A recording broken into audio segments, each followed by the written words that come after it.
Morning's full council meeting, and welcome to any members of the public or press that are here this morning too. Can I have apologies, please? Thank you, Provost. We have apologies from Councillor Anne Dowling and Councillor Mullen. I can confirm that all other elected members are present. Joining us remotely are Councillors Burns, Hughes, Innes, Leishman, Councillors Kenny McLaren, Mags McLaren and James McLaren, Councillor McNaughton, Councillor Milet, Roden, Shaw and Councillor Smith. Thank you. Okay, thank you very much. Can I ask members to express any declarations of interest that they have? Councillor Eddie Devine. Just to declare that I am a one-season ticket holder. Okay.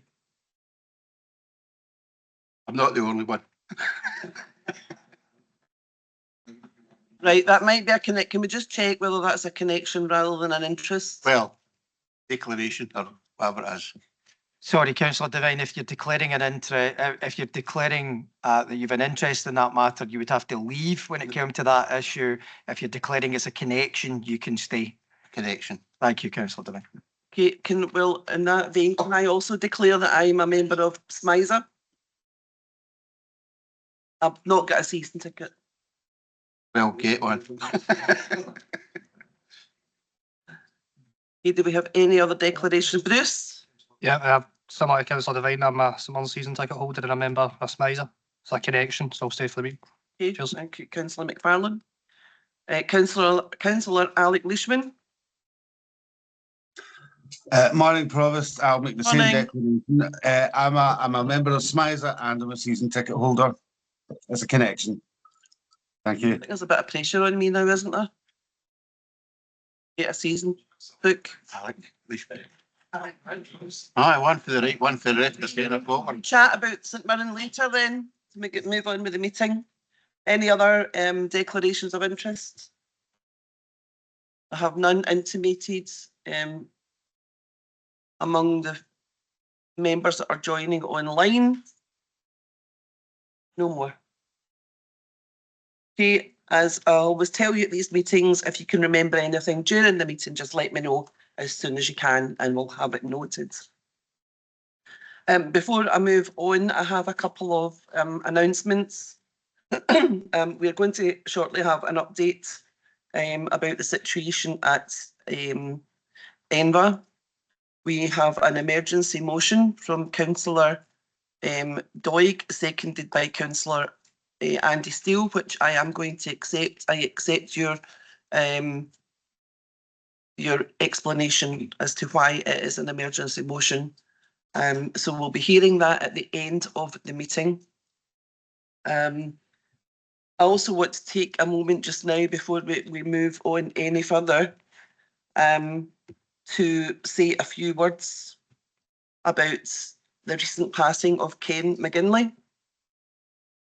And it's not just a paragraph, because I think, you know, there was so much to Ken McGinley that it takes more than, you can't explain the man in just 1 or 2 paragraphs. So forgive me if you feel as if I'm going on a bit.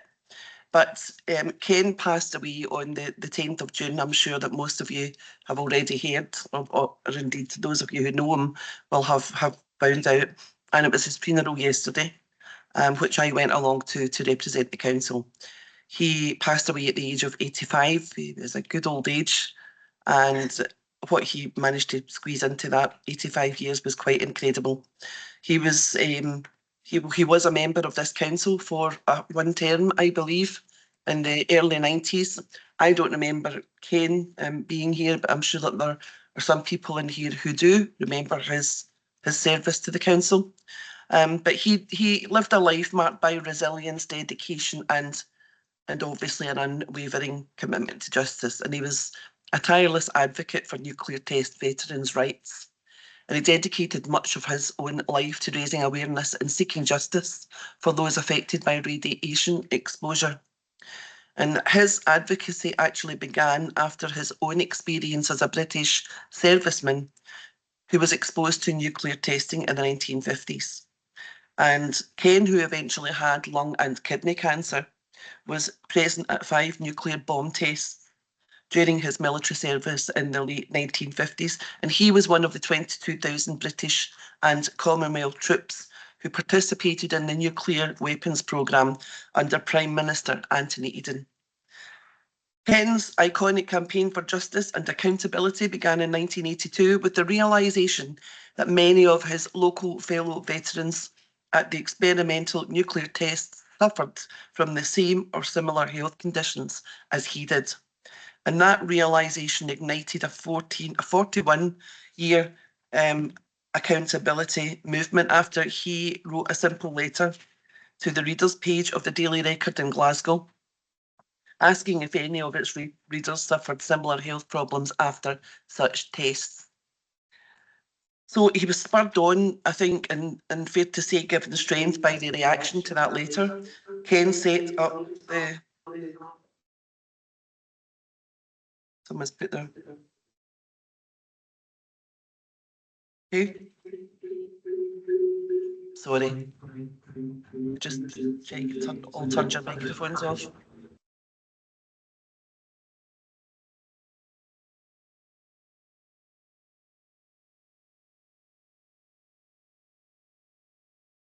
Okay.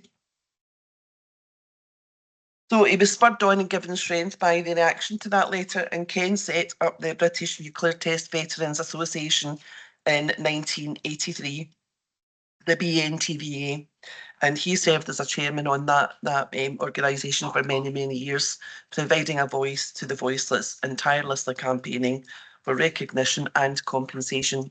And he also obtained international backing for his cause. In Washington, Senator Edward Kennedy and Coretta King, who was the late wife of Martin Luther King Jr., they lent their support to the BNTVA. And furthermore, a peace organisation in Japan asked him to attend a memorial in 1985 in remembrance of the victims of Hiroshima and Nagasaki. And Ken's efforts were instrumental in bringing international attention to the plight of these nuclear test veterans, resulting in significant policy changes and better support for affected individuals and their families. His work earned him numerous accolades, including an MBE in 1999, in recognition of his services to the community and veterans' welfare. But his efforts also brought an element of danger to his life. Even though that happened, he still campaigned on. During all of his investigating and campaigning, uncovering truths the government would rather keep hidden, he had to endure the Ministry of Defence's phone tapping intrusions into the personal home life of his family, and there was a nagging suspicion that an MOD spy or spies had infiltrated the BNTVA. And that suspicion was recently confirmed and obtained MOD documents which expressed the need to spike McGinley's guns by infiltrating the BNTVA and by MOD evaluations of received spy information. And I mention this because a lot of folk thought he was off his head, that he was being spied on when he said he was being spied on. Clearly he wasn't. And beyond his activism, and in spite of his efforts taking a toll on him, Ken was known for his very, very warm personality, his sharp wit and boundless compassion. And he was a cherished member of his community, always ready with a helping hand, a kind word, his storytelling often filled with humour and wisdom that captivated and inspired many people. Now, a letter has been written very recently by an American gentleman called Ian Anderson, requesting that the Scottish Parliament honour Ken McGinley for his work over the decades. The letter ends with these words: "Serious illness may now have depleted Ken McGinley's physical resources, but the spirit of his quest for justice and fairness for the common good will continue to grow and inspire current and future generations of Scottish people in shaping a stronger and enlightened Scottish nation. As such, his contribution to the moral and social fabric of this country requires to be honoured and cherished by the Scottish people and by their Scottish Parliament." I guess if any of us passed, I mean, could we think of nicer words that anyone could say about us? Ken is survived by wife Alice and his daughter Louise. He's also remembered fondly by countless friends, colleagues, neighbours, and fellow advocates who were touched by his kindness and determined spirit. His life was a testament to the power of perseverance and the impact that one single individual can have on the world, and that one individual happened to be our friend and neighbour. He will be deeply missed by everyone who knew him and forever remembered by all who knew him and beyond. Thank you for indulging me. I just felt it was important that we honoured Ken in an appropriate manner, and I will now welcome any comments that anyone wants to make about him. Audrey Doig. Thank you, Provost. I particularly wanted to say a few words about Ken because he has given evidence to the Nuclear 3 authorities on his specialist subject, which of course were the nuclear veterans. I met him a few times during my lifetime, sometimes out while campaigning and sometimes while enjoying myself in a pub in Johnson. But he was always, as you said, such a cheery guy, considering all he'd been through in life and all the work that he put in to the Nuclear Veterans Association. I'd just like to pass on my condolences to his family and to all his friends, and he certainly will be a man that is missed. Thank you. Thank you, Councillor Audrey Doig. Councillor Andy Steele. Thank you, Provost. I only got to know Ken in the last 10 years of his life, and like you mentioned, he was a source of many, many wonderful, if sometimes disquieting stories, but he was no grandad in the rocking chair. He had a keen mind and an inquiring mind and a very inspiring character. I don't pretend to have known him as well as some people in the chamber will have done, but I'm very dear to him in space and I bumped into him all the time, and he will be very, very much missed. Thank you. Thank you, Councillor Steele. Councillor Jacqueline Cameron. Thanks, Provost. I was also at the funeral yesterday. It was a lovely service, and the turnout was testament to how popular a man Ken was. Like Councillor Steele, I only got to know him in the past 10 years, and I didn't know the story about the MOD and the spying, and I'm surprised because I thought I knew every story that Ken had told, and there were certainly many of them. So, yeah, I just want to send condolences to his family too. Thanks. Thank you, Councillor Cameron. Councillor Ian McMillan. Aye, when I heard of the passing of Ken, you know, it's quite a sad day. I'd known Ken for over 40 years, as a friend, as a neighbour, and at one time a member of the Labour Party and a councillor before I became a councillor in Renfrewshire Council. So it was the old Renfrew District Council that Ken served on. I suppose he'll be best known for his work with the nuclear vets.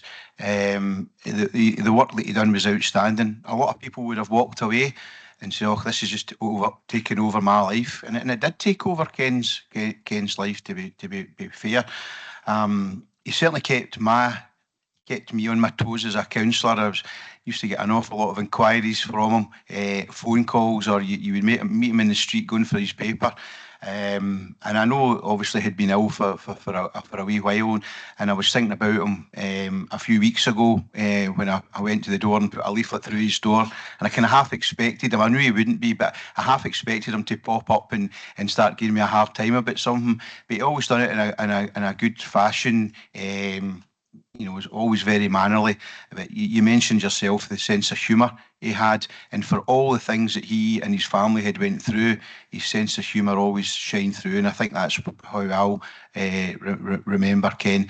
And he just lived round the corner from myself and indeed Councillor Steele, and it'll be a shame not to see him about anymore.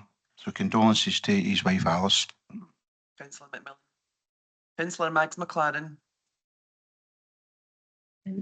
Hi, I just wanted to say I've met Ken through my work in MPs and MSPs offices, and it was testament to him as a campaigner that he religiously made sure that every MSP and MP that represented him was aware of the situation with the nuclear test veterans. He would always check in, keep everybody updated, let them know what was happening with the campaign. And he never ceased to keep in touch and make sure that the people who could influence the campaign, had every piece of information that they needed to be able to do so. Probably known him for about 15 years, and as everybody says, despite everything, he was such a cheery person, and it was such a joy to meet. And once again, just pass on my condolences as well. Thank you, Councillor McLaren. Councillor Cathy McEwen. I remember Ken very well, but when I worked in George Adams' office, he used to always come in for a cup of tea and I'd sit and have a chat with him, and I had so much admiration for this chap. His perseverance absolutely amazed me. And yeah, his stories as well. He was wonderful. And yes, condolences to his family. And I'll miss him. Thank you, Councillor McEwen. And thank you, everyone, for your comments. I'm sure that they'll be very much appreciated by the family, and we'll try and let the family know in some way that we've honoured them this morning in this chamber. So thanks once again for your comments. Okay, moving on to the minutes and meetings of council, boards and panels. Can we agree? Item 2, Provost update. Dave, have you sent it already? Okay, Dave has circulated it around. You will note on that there is some information about the upcoming charity event in August. So I'm expecting to see you all there with your Stetsons and cowboy boots on. Is that a yes?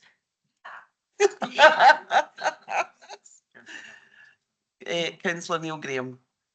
Oh, it's just not in this item. It's just regarding the emergency motion. It's not came through on my computer yet. Okay. Dave, do you have that motion? Yeah, Elaine. You can send it just now, yeah.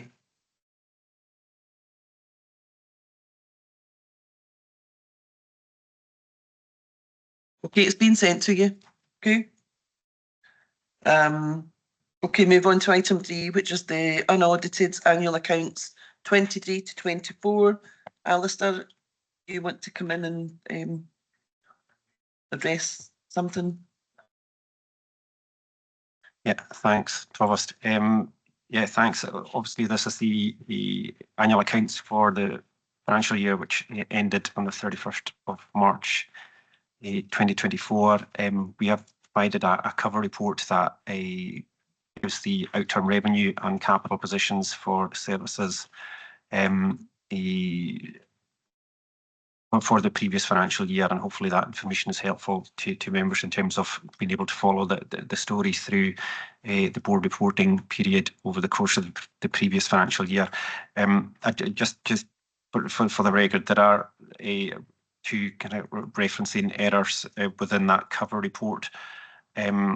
You'll see on page 4 of the report at paragraph 5.2, just at the bottom of page 4, there's a reference to appendix 2. Apologies, that should be appendix 1 to this cover report. And also on page 6 of the report, you'll see there is a further 5.2 a reference for the housing revenue account. Apologies, that should be 5.3. So just to note those typographical errors in the outturn report, but I appreciate the annual accounts is quite a technical document. I'm happy to take any questions just now if members have any, but otherwise we'd be looking for your agreement to provide these unaudited accounts to the external auditors by the statutory deadline of the 30th of June. Thank you. Thank you, Alistair. Councillor Clark. Thank you, Provost. At the May Council meeting, in answer to my questions regarding our current critical financial situation, our Director of Finance and Resources stated that it was his intention to bring a fully updated medium-term financial plan to the June Council. Given the 3.5 million 2023-24 overspend and the high drawdown of 8.3 million from the Financial Sustainability Fund, the possible funding gap of between 45 and 50 million in the next 3 years, and the need to make savings between 8 million and 12 million each year, this would seem more urgent than ever. Could we have an explanation as to why a medium-term financial plan is not in our papers? And secondly, I note on page 18 of our papers that this SNP administration is considering a 19.5% rise in council tax. Now, in the 3 years following this one, we're facing a £296 rise in council tax here in Renfrewshire, while at the same time providing less and less service with 8 to 12 million worth of cuts each year. Am I correct in that figure, 19.5% rise in council tax? Okay, Alistair, would you like to come back in, please? I'll bring the director back in to fresh your points. Thanks, Councillor Clark. You are absolutely correct. I had committed at the previous council meeting that we would have an updated medium-term financial plan for members' information and discussion at this meeting. That was based on the presumption that the kind of key information updates that would be available would be based on the publication of the Scottish Government's medium-term financial plan, which had been scheduled for the end of May this year. Unfortunately, the Scottish Government had rescheduled the publication date to the 20th of June following the appointment of the new First Minister. And the Scottish Government after that and after the announcement of the UK general election have further delayed the publication of that plan to an unspecified future date. So that is the predominant reason why I've not been able to provide an update to this council meeting, unfortunately. It is my intention, regardless of whether the Scottish Government have published their updated medium-term financial plan or not within the next number of months, that I will provide an update to the September council meeting. That will potentially need to be based on, I suppose, my assumptions around about those key elements of particularly how pay awards may move over the coming years, but also how grant position may move over the coming years as well. Hopefully I will have something more substantive in terms of published information from the Scottish Government by that point, but I can't obviously now guarantee that that will be the case. Moving to your second point, in terms of the reference to a 19.5%, if I can just very gently correct Councillor Clark, that is my assumption. That is not the administration's position. It is my planning assumption for how council tax movements council tax increases may be modelled in the coming years. In setting the 24-25 budget, and you'll recall from the previous version of the financial plan that was discussed by Council in December, my planning assumption over that 24-25 out to 27-28 period was that we would have an increase, a cumulative increase over that period of the 19.5%, which is what I have indicated within the annual accounts figure. So that planning assumption hasn't changed, but just to make sure that members are clear on that point, that is my assumed a kind of planning principle. It is obviously not a formal decision yet. That would need to be taken by the council at the appropriate budget setting meetings in future. Hopefully that's helpful. Okay, Councillor Clark, are you happy with that explanation? Yes. I probably should have included the information that Alistair's just given you in the report to let you know why it wasn't here. I apologise for that.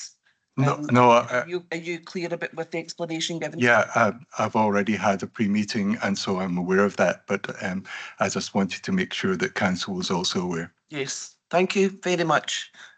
Councillor Ian Nicholson.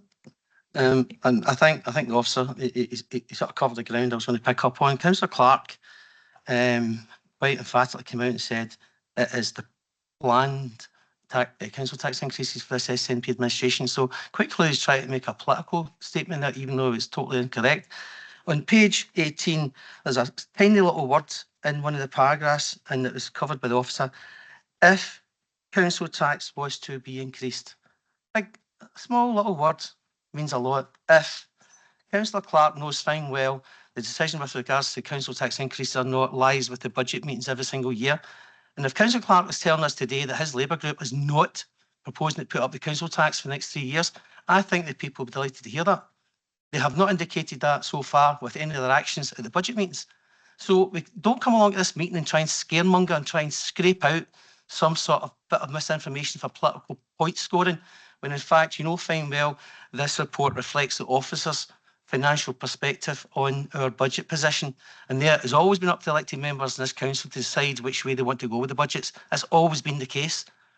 So for the Labour group to come along here today and try and make out the SNP group is planning a 20% council tax increase, when it's patently untrue. It's patently untrue. And if I recall correctly, the Labour group has put the council tax or proposed to put the council tax up themselves for the past number of years. So try and not politicise what is the officers are giving us as their genuine opinion on the financial picture. By all means, politicise where the funding comes from, where it doesn't come from, there's not enough, etc. We will join you in that argument. And many times we agree with the view of councillors in this chamber about the lack of funding for local government, the lack of funding for this service, that service. That's an ongoing debate and discussion which goes on and feels like every day of my life through COSLA. But as I say, for Councillor Clark to say that, I think that demeans the purpose of this report, and I also think it demeans the intellect of this council when they start coming out and trying making out things that patently aren't true. Provost, thanks. Okay, thank you. Move on. Can we agree the report, please?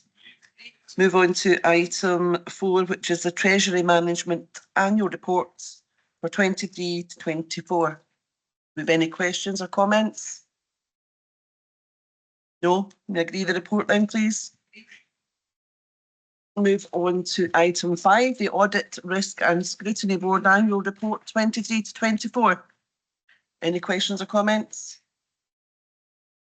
No? Can we agree the report, please? Item 6, Governance Arrangements. Can we agree the report, please? Item 7, the United Nations Convention of the Right of the Child. Unfortunately, John isn't with us. John Traynor isn't with us this morning, and I'd like to say my condolences to him. He has just suffered the loss of his mum. So very sad, and I want to just send him our love and thoughts. Mark, do you want to come in and explain about the video? Thank you, Provost. There's reference in the report to a video which was made by the Scottish Government to explain the position in respect of the UNCRC, and it was done with the support of children from Renfrewshire. We attempted to organise playing the video in the meeting today. The difficulty for us as well, so we can play it in a way that would allow people in the chambers to hear. It wouldn't be audible to anybody that was watching online. So on that basis, what we will do is we'll send a link after the meeting to all elected members so you get the opportunity to see it. It's a great little presentation, and it really does explain matters very, very well. Thank you. Thank you, Mark. Councillor McGonigal, did you raise your hand there? No. Okay, do we have any questions or comments on the report? Councillor MacDonald. It's more a comment, really. I welcome the report coming through. I'm particularly looking to see that there's maybe some resource set aside for those children and young people that have more difficulties with their communication and language development. They're often excluded from involvement in things, and I'm hoping through work that's already started with officers that we start to see wider representation from children and young people in the area. Yeah. Thanks, Janice. We'll take your comments on board, and I agree with you. Okay, can we agree the report? My apologies, Councillor Gillian Graham. Thank you very much, Provost. I really just want to welcome this report. I'm sorry John's not here, and I'm very sorry for his loss. John's a very articulate speaker, and I know he will feel very strongly about this report. I was just looking, I think I really welcome it and all the aims and objectives, and of course we should be engaging young people in their and letting them understand their rights. And interestingly, the UNCRC is actually the most widely ratified human right in history. 196 countries have signed up to this. Oddly enough, not America, United States, but 196 countries across the world all support this, the rights of the child, and I'm just really welcome it to see the report today, and also to see the video and see how our Renfrewshire children will engage in this. Thank you very much. Yeah, I think you'll enjoy the video very much. And I'm actually quite happy that it's going to be sent to you. So you'll have it, you'll be able to save it, I hope, will the council? It's on YouTube. It's on you. Oh, it's on YouTube, Gillian, so we'll send you the link. And I believe that some of our own children helped to forum the discussion. Do you want to tell us a wee bit more about that, Janie, if you don't mind? Thanks very much, Provost. Yeah, it was the video, which is great and definitely worth a watch, is focused on the views of our young people from Renfrewshire. So, you know, and who are very articulate and able to express the importance of something such as this coming through. So yeah, I'm sure everybody who gets the chance to watch it will really be touched by it as well and see the importance of it. Thanks very much, Provost. Thanks, Janie. And yeah, so well done to the children. Okay, I agree. The reports, that was item 7. And item 8 is the first motion, and that is Councillors Devine and Hughes. Councillor Devine. Thanks, Provost. I brought this motion before the council. Just if I could explain, I went to Renfrewshire first, and I spoke to a lady called Kirsty Devine, no relation, and they're now looking into it. So I thought it'd be best if the council as well could lend their weight to getting this exhibition on. I could recommend that there's a book called Marching On from a guy called Jack Patterson. Some of you will know him. It's the first one. It's a friend of mine. Anyway, it's the first 125 years of St Mirren. And it's interesting that St Mirren's first colours were actually scarlet and blue hoops.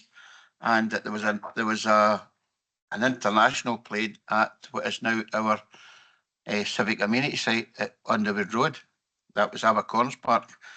As I say, the book contains a lot of information on the first 125 years, but the 3 words that struck me were that the last 3 words in the book are to be continued.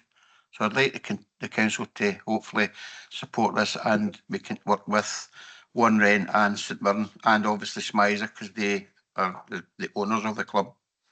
So that's all I've got to say, Provost. Thanks very much. Thank you, Eddie.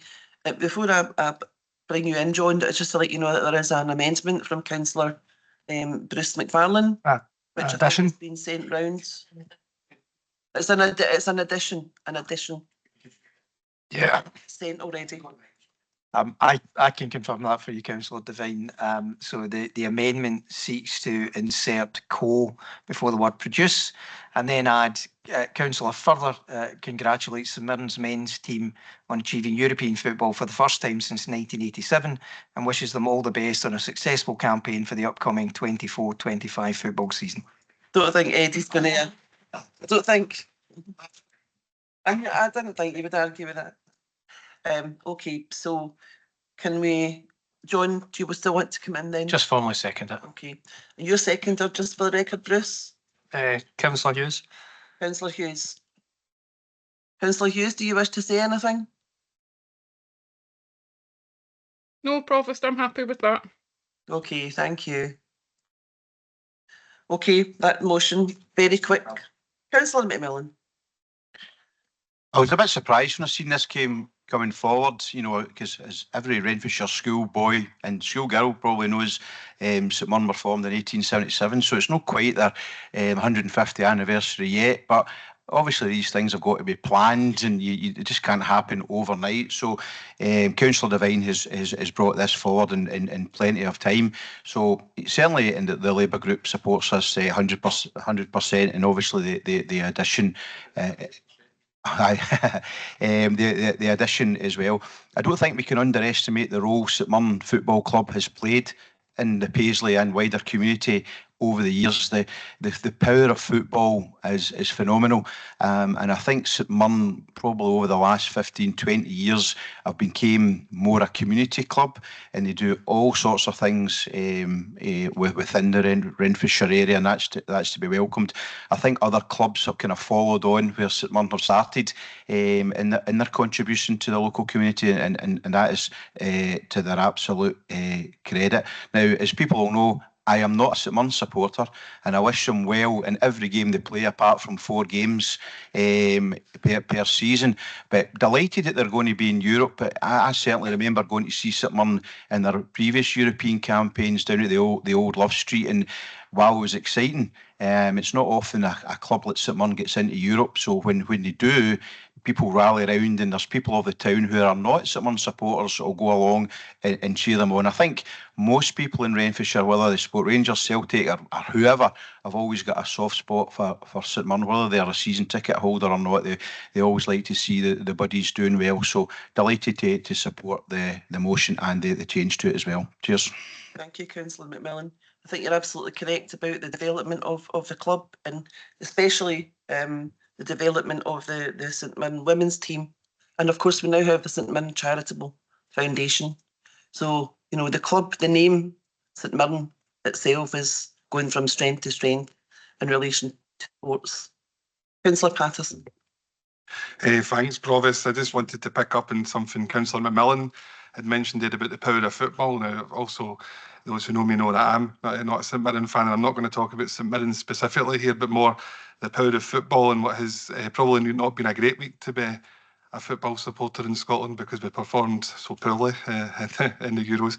However, one story that caught my eye that's came out of it is a Paisley-based story, and it's that of Craig Ferguson, who walked from Hampden to Munich, and the last check has raised over £75,000 for the Brother in Arms charities. I just thought a wee name check for him, since we're talking about the power of football. You stole my thunder, Jim. Oh, did I? Oh, good. So not for the first time, Lorraine.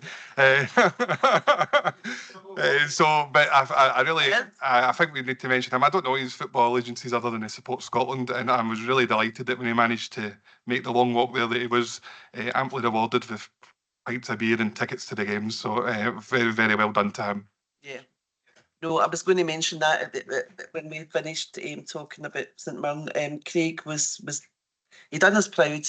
He really did. The fact that he did that, and he was also a Paisley boy, I think I was tremendously proud of him. And his mum Joan, I know Joan pretty well, and I think most of you know Joan. She's worked for the council for many years and worked in the community, and she contacted me to say, you know, it was really exciting because the mayor, I just can't quite remember the place that he was at the time, but the mayor had come to meet him and had put that there was a big reception laid on, and he formed part of that reception, and everybody came to, you know, say, oh, wonderful, what a great Scotsman you are, and all that. And of course, we all agree with him.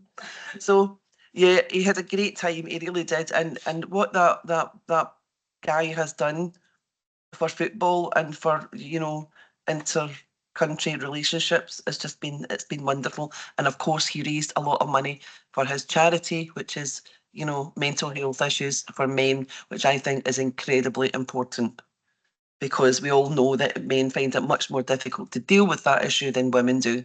So well done, Craig. Brilliant. Yeah, I think we should give him a round of applause.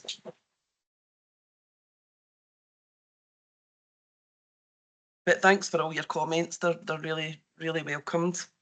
So I take it we can agree the motion one with the addition from Councillor McFarlane and Hughes agreed.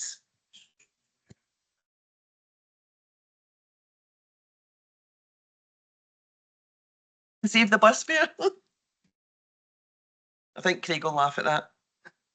Okay, so we'll move on to motion 2, which is pretty much self-explanatory, and it surrounds the 250th anniversary of the birth of Robert Tannahill, who himself, it's probably quite timely now, we've just spoken about poor mental health in males, and Robert Tannahill was one of these males who suffered from poor mental health, and that ended up taking his life. However, we are celebrating his birth, and the wonderful things that he contributed to our community and to the world, not just to Paisley and surrounding areas. So we just want to recognise his contribution, to let you know that there have been various things happening to celebrate Robert Tannahill, and there is more going to be happening throughout the year. I am organising an event that's going to take place on Doors Open Day at the Town Hall with choirs out just beside the Robert Tannahill statue.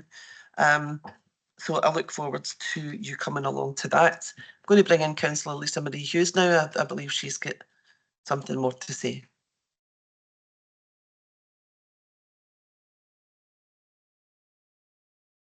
Councillor Hughes. Sorry, I was muted. Thanks, Provost. I'll be very brief. I associate myself with your comments around what Robert Tannahill's legacy has been, which I think is immeasurable, actually.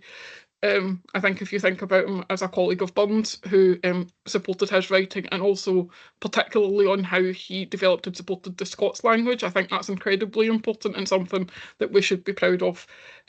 You've spoken about your event, which I'm really looking forward to. It's obviously very much in the spirit of how the Tannahill statue was funded, and I think it will be really nice to have that. And of course, at the library, we had an event on the 3rd, which was his birthday, which was very much supported by our marker, Sean Moore, very much kind of community involvement from people like the Tannahill MacDonald Club, who are obviously very well known locally, but also local people like Jackie Cruikshanks, who looks after Tannahill's grave and is kind of incredibly involved in mental health work. In terms of other events, I think to focus on that as well, and kind of a link between culture and sport. Later this year, Sean will be working with the campaigning group No Substitute for Life, which a lot of members in the chamber are aware of. I've seen several of you at games, at their annual games, so I know that you are, and it's that link again with mental health, and just making sure we're touching base with as many people who could be involved as we can. And also, of course, in terms of the museum, there will be quite a significant story element on Tannahill. So as well as doing things across this anniversary year, there will be a permanent story in the museum. So everyone who comes to visit Paisley Museum will know about Tannahill's legacy, and I think that's really important, and I'm happy to leave it there. Thanks, Provost. Thank you, Councillor Lisa Marie Hughes. Isn't it great that we're talking about great things about Paisley and Renfrewshire this morning? Great people and great football clubs, and let's try and keep that pattern going till we finish the meeting. Councillor Neil Graham. Yeah, I concur with your thoughts. It's been a good council meeting. This is the way a council meeting should be. Fully support the motion by yourself, Provost, and Councillor Hughes. I'd just like to bring up the statue, if possible, because it's the anniversary year. Would the council look into it? It is looking a bit tired, the plinth, and quite dirty. If that could be, spruced up a little bit, just because it's such an important anniversary for Tannahill. And just on a personal note, I do have many childhood memories. I go and visit Tannahill's grave and the cottage, and I do enjoy his works, and I think he's a great ambassador for Paisley and Renfrewshire, and we should be proud to have him. And I just hope that the statue can the plinth could be cleaned up for this year. Thank you. Yeah, I think the statue, I don't know if you will be aware that we did have plans to renovate that area, and of course the statue was going to be amongst those plans for a wee renovation and things like that. It's not happening now because we don't have a lot of funding, but we will get that cleaned up for sure. In relation to the grave, that's an ongoing effort. I have to say, I'm glad that you actually mentioned the grave. It's an ongoing effort to try and get proper public access to that graveyard. As you know, it's privately owned at the minute. Not only do we have Tannahill's grave in there, but we also have ancestors of the late President of America, Robert Reagan. Ronald? Well, I just gave him a Scottish name, Robert. There we go. So yeah, so that is a problem, but it's one that we are working on all the time. Thank you for your comments, Councillor. Councillor Andy Doig. Thanks, Provost. I think I'd like to comment in support of this motion to say we need to remember, as well as Tannahill's contribution to sport and to culture, he also made a big contribution to the political debate at the time, which was quite turbulent. And looking to a wider Renfrewshire context, I'm glad that Councillor Graham raised the question of the Tannahill statue. Robert Tannahill was very much friends with another Weaver poet called Robert Allen, who came from Kilbarchan.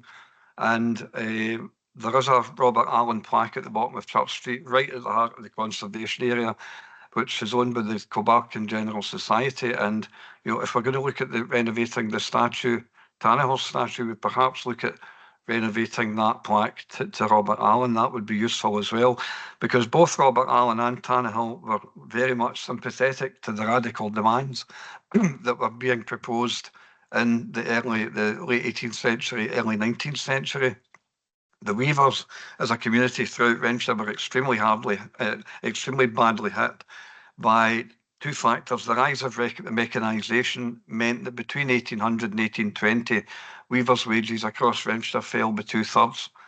That, added to the returning effect of men coming back from the Napoleonic Wars, meant that the period was extremely turbulent. And Robert Allen spoke in what's now the Kilbarchan Parish Church, but at that time was the Kilbarchan Relief Church. He spoke in 1819 about the kind of radical demands that the 1820 radicals were eventually to propose and put forward in the following year. So I think we should be aware, Provost, there's a whole wider context, not just about culture or sport, and that's really important, but also about the politics of the situation, the politics that have shaped modern Paisley, the politics that have shaped Renfrewshire as it is today.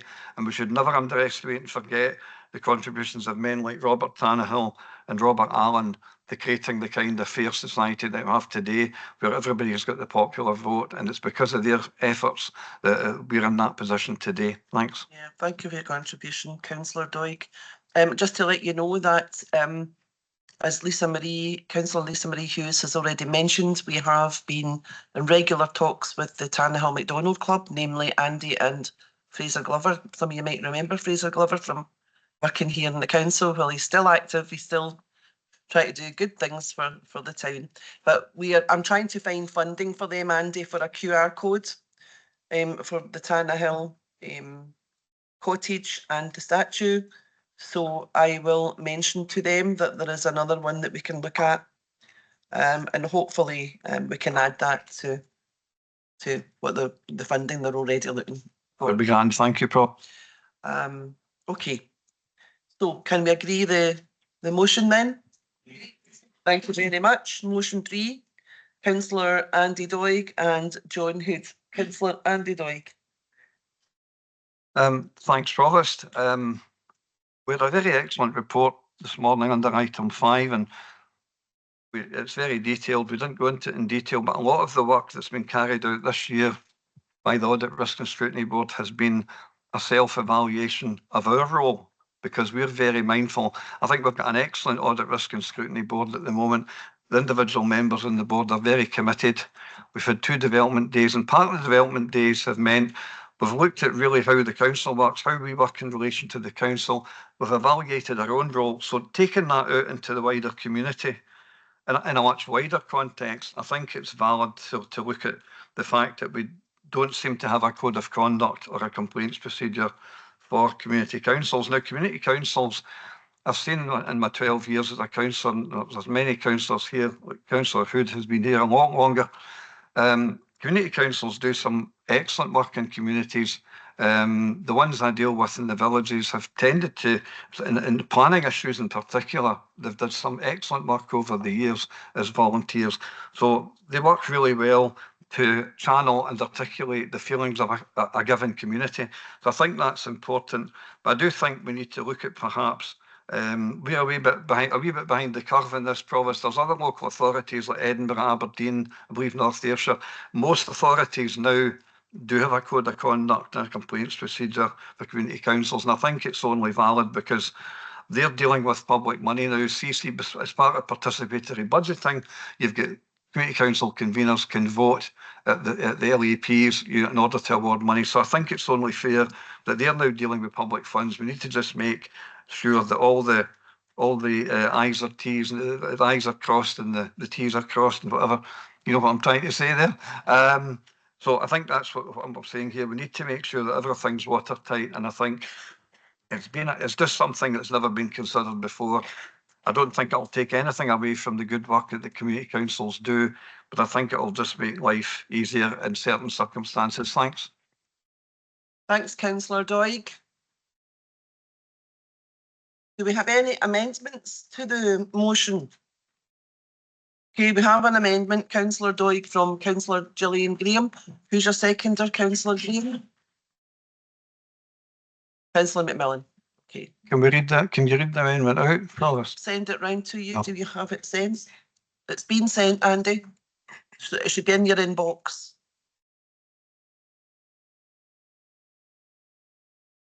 Jill, if you want to read it out just now, that's fine. While That would be great. Thank you very much. And just it's in doing so, I just want to point out that there is actually a code of conduct for community councils. The code of conduct is within Renfrewshire Council's scheme for the establishment of community councils, which is written in 2019, which I believe is probably the documents to be reviewed. That would make sense 5 years later. It includes a code of conduct for members of the community councils, which is largely based on the code of conduct for local authority councillors. Similar principles of service to the community, selflessness, integrity, objectivity, accountability and stewardship, openness, honesty, leadership and respect. There's also a complaints system in place. However, I agree that it should be much clearer and more accessible. So our amendment recognises that these exist, but pick up on much of what Councillor Doig's motion is. Renfrewshire Council commends the positive work carried out by community councils and values their hard work and commitment in articulating the views of the communities they serve. Council also appreciates their contribution regarding planning matters, neighbourhood improvements and promoting community cohesion. Council notes that community councils and how they operate will be subject to review later in the year and calls for community councils to be positively engaged with and consulted on in this, including if required, revising protocols and clarifying the complaint procedure. Thank you very much. Thanks, Jill. Provost, is this an addition or an amendment? Gillian. I've put it as an amendment, Councillor Doig, but I couldn't get it to work as an addition because the original motion suggests that there is no code of conduct and there's no complaints procedure where actually there is. No. But I completely agree about that. Andy, can you let Jill finish, please? Andy, I'll ask you to come in a wee second. Jill. The complaints procedure and code of conduct is within Renfrewshire Council's establishment of community councils, scheme of establishment, which is actually on the website. So I agree about the complaints procedure. I think that's not very clear, but there is a code of conduct, and that when community councillors sign up to be a community councillor, they are actually aware of the code of conduct. So that's why I couldn't get it to. But if I've got that wrong, then please tell me. But that's how I read it. I'll bring you in, Andy. I'm going to ask Mark to come in and clarify the situation. Mark. Thank you, Provost. Councillor Graham is right that there is a code of conduct for community councillors. They're effectively covered by the same code of conduct as elected members within this chamber. The difference between the two, however, is that if a member of the public has cause to complain about any elected member, then they can go to the Standards Commission, and the Standards Commission will consider that complaint. There is no similar position in relation to community council members. Within the scheme which the council has agreed, there are provisions where if a community council is failing in a substantive manner to meet the requirements of the scheme, then it falls to me as the council's head of corporate governance to consider whether the community council should be suspended. If they are suspended, and it would be the whole community council as an entirety, not individual members, if they are suspended, they then become what is known as a working group, and the intention would be that they would work with me to see if the issues which have been identified can be addressed. If they are, they can then be re-established, and if they can't be, then it would fall to me to raise the matter with the Director of Finance and Resources to bring a report to Council seeking to dissolve the Community Council. The issue that this creates is that that's a very high threshold. And if individual members of the public have complaints about individual community councillors and how they are acting, there is frankly nothing that the council can do either on an officer level or councillor level to deal with the conduct of individual community councillors, unless the failing is so high that it just impacts the entire ability of the community council to deal with matters. What is there in the process is really meant to address things like not holding meetings, not submitting accounts, not submitting minutes.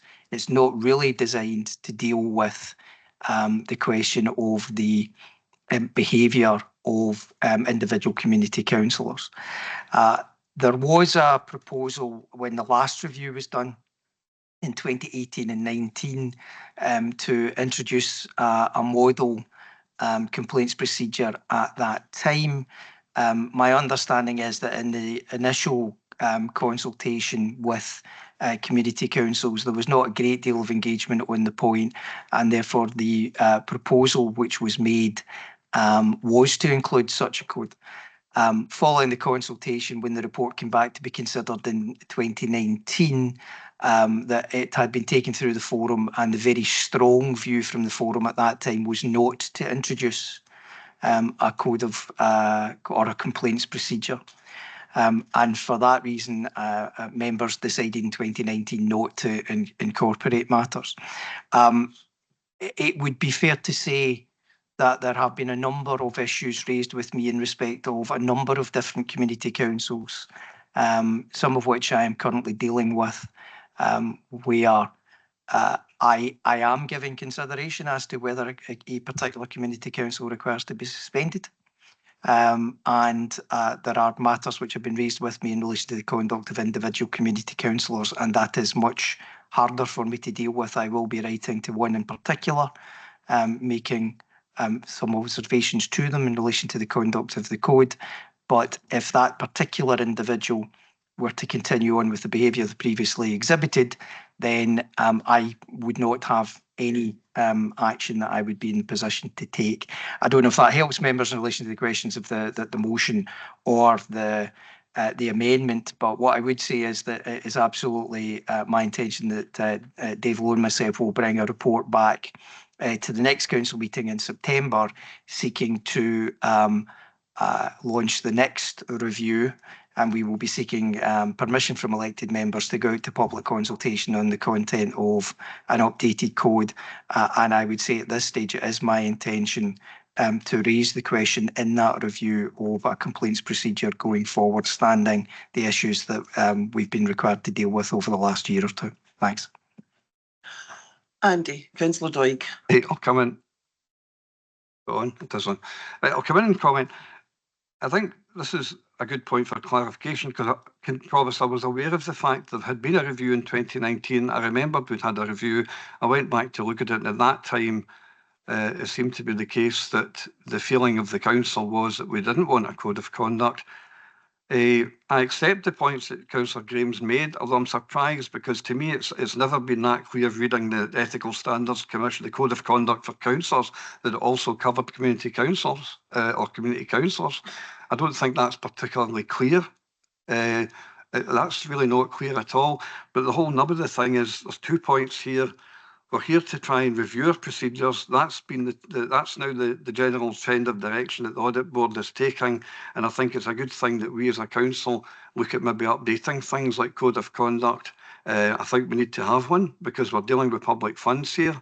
Community councillors are dealing with public funds.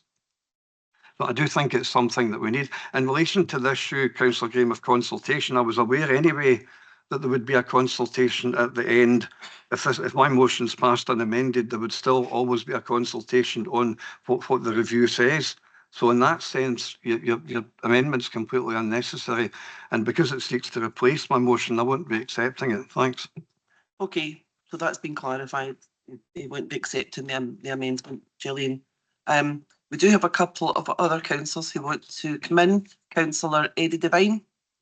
Thanks, Councillor. It's not so much to do with this particular motion. It's I think we need to actually find a way of, they've got people now sitting at the back who haven't a clue what we're talking about because they haven't got the paperwork. They haven't got a clue about the amendments to this particular motion. We need to find a better way of informing the people the public who are sitting behind us and don't know what's going on. We need to find a way of putting the motions up there or the amendments up there so that other people other than us, because we've got the paperwork in front of us, they don't. There is. If they've got it, but may not have it. They do. Yeah. Someone intimating that they do have the agenda. They do.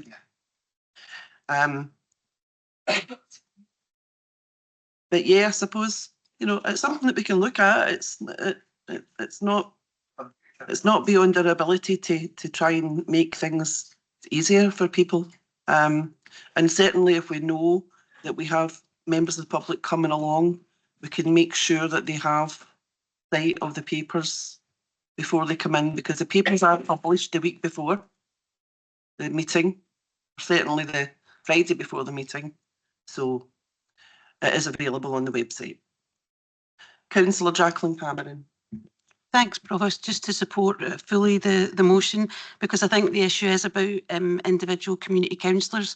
I'm thinking specifically of an example of a community council in Dundee where there was members of a far-right group who became chair and members of the community council. So I think we all agree that we wouldn't want people who are members of a far-right group to have power and influence in the community. I'm not sure what the outcome of that was for that particular community council, but I think it's really important that we have some sort of process where we can make complaints. Thanks. Hey, Councillor Nicholson. Thanks, Provost. It's just the way I'm reading it, I don't actually see what the purpose is of the Labour amendment, except to sort of dilute away the intent of the motion in front of us. I'm fully aware, as all the members here, it's not just about councillors and others, but what our officer actually explained the problem. The problem is when people come to our officers about community councils, they don't have the power. There's no clarity around what they can do, what they can actually provide to support. And I'm not talking about members of the public or elected members. We're big enough and tough enough to take the rolls and the punches as we sometimes do at community council meetings and other places. But it's more a fact that when people come to us or come to our officers, and our officers absolutely struggle to try and understand how do they manage the relationship of a community council advise them. I mean, I'm fully aware of community council meetings where people said to me, there's members haven't attended for over a year, and yet they're not, after 6 months, they're no longer members, but that just gets ignored by certain community councils, etc. So there's rules there for community councils, and I think the real question for us is to have a clearer look and understanding about what is the power of local councils with regards to community councils. What is it exactly our officers can do with regards to supporting community councils to support? I find a lot of times it's supporting the chair and supporting the committees of community councils from their own members at times. Getting attacked and all the rest of it. So I think there's a good issue here with the fact that the timing's right with it, and it's actually asking this council and instructing the officers to have a good, clear look at how the complaints procedure, if there was to be one, how that would operate, and how would it operate with regards to our complaints and the role of the council and in particular its officers. I've had over the number of years, I've had issues to go and speak to our community council liaison officer, and it's our hands are tied kind of response. And I think it's helpful for our officers to understand, and for elected members and for the public to understand exactly the role our officers have with engagement with the community councils, and also to enforce not enforce, but to force the point on members of community councils when they represent the local community. There's times when there's unacceptable language and behaviour used between themselves to others, etc. But the chairs not feel disempowered to take any sort of action, and they turn to the council for support. So I think this motion itself today helps us to look at that issue in a more clear fashion, in a more clear way, and then once and for all get to a point of understanding what it is the council can do to support community council members. It's not about punishing folk, it's not about trying to find a way to get at people. It's about how do we support community council members and support the chairs and others, the committee members who take on the role voluntarily to help them manage their community councils better and understand the roles, the power they have to enforce the rules and code of conduct, but what can the council do to support them as well, Provost? I think that's what we're talking about here today, and I don't really see what the Labour amendment's going to add anything to that view. So from our perspective, we'll be supporting the motion. Thanks, Provost. Thanks, Councillor Nicholson. We have Councillor Innes. Can you confirm whether you want to come in this item or not? I think you had your hand up. I did, Provost, but the point was made, so I put my hand back down. Thanks. Okay, thank you. Councillor McMillan, did you want to come in? Or you, yeah. Second amendment. First of all, you know, the motion itself, there's not really a lot to disagree within it. But obviously, there is a code of conduct there at the moment, so it's kind of factually incorrect. So that's why we decided that we'd put up an amendment. So I'm quite happy to second it. I think it's also worthwhile quickly discussing the roles of community councils, and we all know that the good work that they do in the area. They are volunteers who give up their time, and it's like one of these things you get into it, and before you know it, you're really involved and you're doing all sorts of roles. I was a member of Johnson Community Council for 4 years, and I know colleagues at the Community Council at that time really worked hard and put on various events and get involved in all sorts of campaigns. So I've seen firsthand, you know, not just turning up every month, but it's an almost daily job being a member of the Community Council, and well done to them all. And a special mention to Elderslie Community Council, who put on a fantastic fete on Saturday in the village, and they're one of the community councils who I know works very well. But I think we're probably trying to preempt the review, and we're trying to dictate the review, and I know that's later on in the year, and I think that will give everybody an opportunity to discuss, think about it, and bring things forward. I accept what some of the other councillors are saying, that some of the directions are not particularly clear, and it can be a bit confusing for officers, and I think we have to do better in that respect, so everybody knows where they stand. Whether they agree with it or not is a different issue, and I was slightly involved the last time there was a review, and I know how contentious that was at the particular time. So I think we have to take a wee step back. We need to look at the role of community councils, appreciate what they do on it, but we have to have clear and concise guidelines for people who put themselves up for being members of community council for everybody's sake. So that's why I'm more than happy to second Councillor Graham's amendment on behalf of the Labour Group. Thank you. Thanks, Councillor McMillan. Councillor Hood, John. Hey, thank you. First of all, just for the minutes, I firmly second the motion. Most of the things I was going to talk about has been spoken by Councillor McMillan and Councillor Nicholson. The council's got to be here to help the community councils, but the community councils know that they've got rules that they've got to follow, and there's got to be a system there when the community councils sort of we're off to the side sometimes. So that might mean that they need training or they need some sort of help, and this is where the council comes in. Thank you. Thanks, Councillor Hood. Councillor Jill Graham. Yeah, just to sum up, thank you very much. I think this is not about diluting the original motion, and I'm sorry I couldn't find a way to make it work, Councillor Doig, rather than it being an addition. This is just more factually correct. It also talks about, now, as Mark Conaghan said, the complaints procedure, and as I said earlier, and it says in the motion, is not clear at all. The code of conduct exists.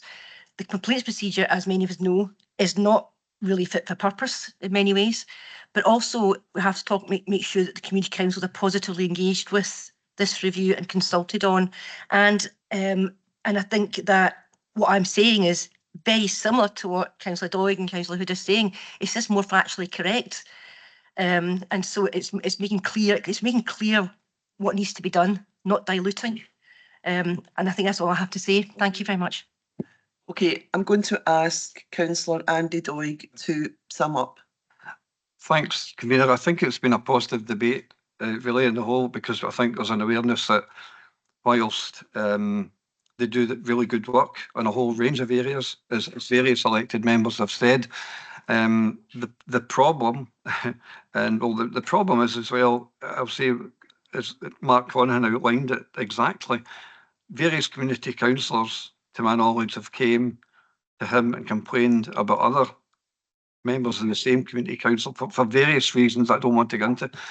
And the bottom line is, if community councils, as outlined by Councillor Cameron, if there's a few bad actors happen to get involved in any given community council and blatantly and flagrantly disregard the rules and the constitution of the CC, and they go to Mark Conahan, at the present time, there's absolutely nothing the officers can do. So what I'm saying here is, there'll be a review, a code of conduct should be looked at, a complaints procedure should be looked at, and I take on board Councillor Graham's point, although I reject her amendment.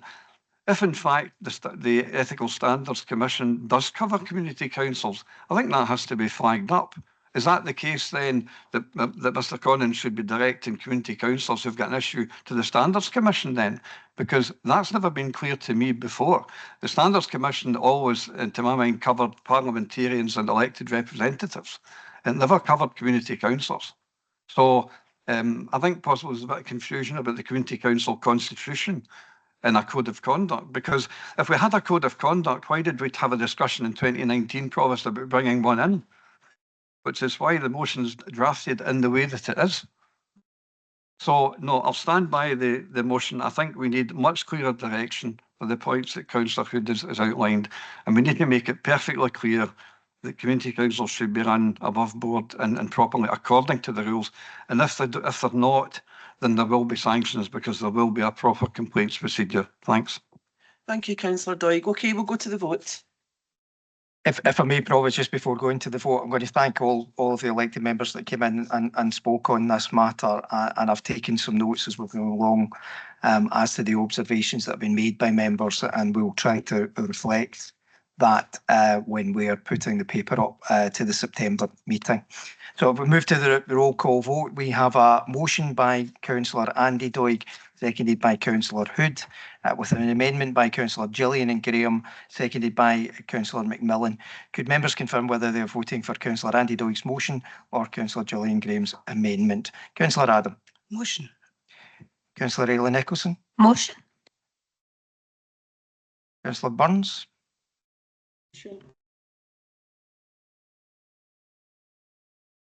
Councillor Burns. Motion.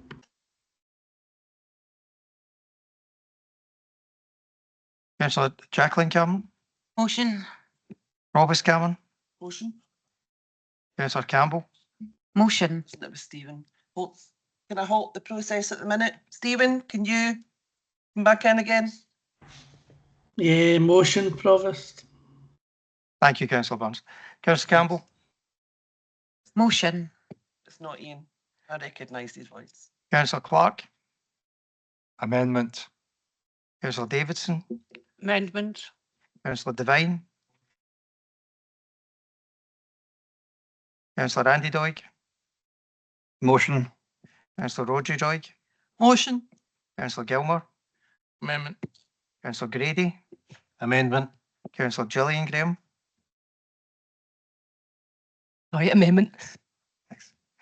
Councillor Neil Graham. Amendment. Councillor Gray. Amendment. Councillor Hood. Motion. Councillor Hughes. Motion. Councillor Innes. Motion.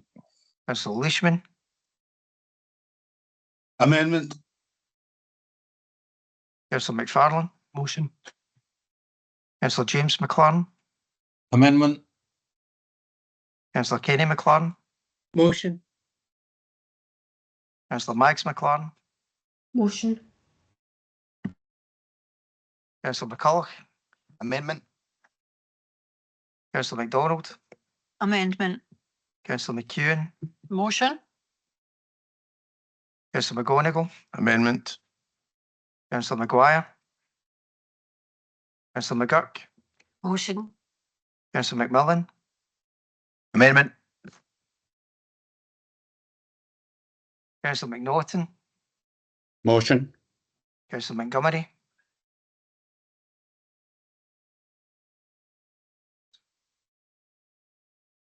Councillor Milet, Motion. Councillor Nicholson, Motion. Councillor Patterson, Motion. Councillor Roden, Motion. Councillor Shaw, Motion. Councillor Smith, Amendment. Councillor Steele, Motion. Councillor Hannigan has voted for the motion.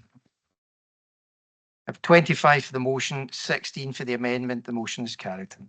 Okay, thank you. That brings us on to what will form, I think, item 12, the emergency motion by Councillor Doig and Councillor Steele. Councillor Doig. Oh. My apologies. Try to get you out of here by 11. Sorry, it's Councillors Andy Doig and Hood. Councillor Andy Doig. Thanks very much, Provost. This motion, I hope, will have the sympathy of the vast majority of councillors in the chamber, because looking at Ward 9, I think currently, I'll have a quick resume, there's three empty houses, abandoned houses in Lochlanach. There's one in Howwood. There was one in Kilbarchan for a number of years. And there must be more than a few in Johnson Town Centre. So in one ward alone, just one ward at 43, you've got 4 or 5 or 6 abandoned properties. And as the motion says, it's a national problem, Scotland-wide. It reduces the number of private rented lets at a time when there's a housing crisis. People are desperate for housing.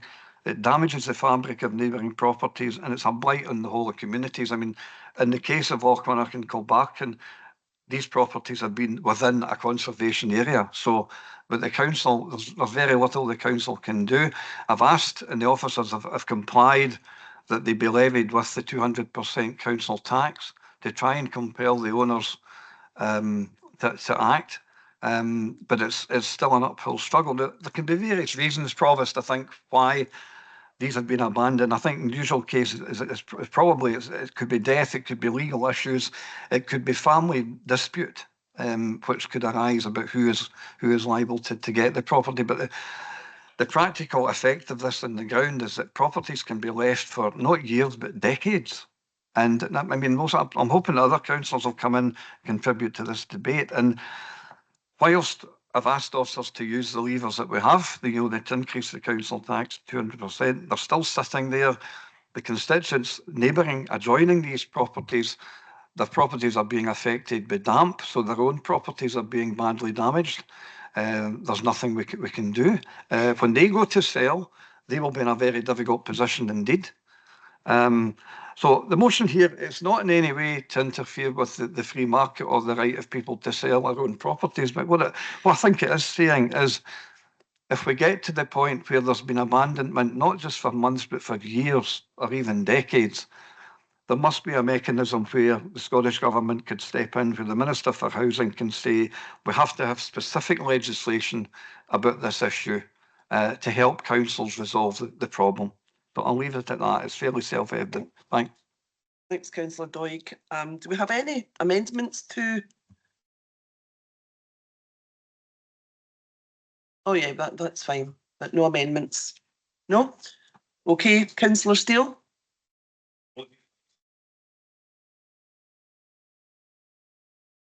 All right, okay. I thought your hand was up there. Okay, Councillor Hood.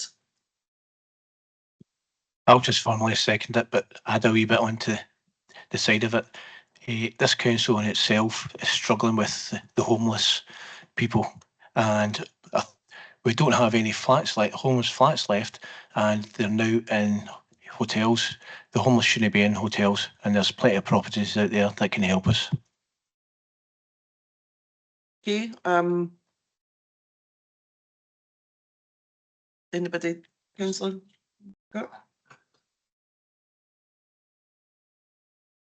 Sorry, Councillor McCulloch. Colin. Thanks, Provost. Welcome this motion from Councillors Doig and Hood, and whereas Councillor Doig comes up from a kind of aesthetic point, Councillor Hood raised the issue of homelessness, and I think that's worth exploring a wee bit. There's currently over 40,000 homeless presentations in Scotland, and that's causing significant challenges for all councils, but particularly our council. This is exacerbated by the cut to the affordable housing supply budget of 200 million, which I know everyone here was dismayed to learn about that, and it was incredulous to do that at a time of huge demand for housing in the midst of a cost of living crisis. And I hope we can agree this cut would be reversed, but if we can't, I think we need to be innovative. Getting empty homes back into use to use as rented accommodation, particularly, would be a good step to addressing the scourge of poor quality housing options in many parts of the country, and to help reduce the number of homeless households. And these homes we're talking about being empty are often located in in-demand areas close to local amenities and places of employment. So these are properties we would want to get back into use as soon as possible. Ideally, there'd be bespoke funding for this for councils or landlords or whoever to get these back into the rented market. But when it's not practicable, Councillor Doig mentioned council tax, sanctions, etc. I would prefer the carrot approach to encourage owners to sell them to those who can make best use of the houses as homes, as family homes, rather than as second homes or holiday homes. So solving our national emergency requires different approaches, and I think making use of what we have already is a sensible approach, and I look forward to the government's response on this motion. Thanks, Provost. Thank you, Councillor McCulloch. There was a question raised there.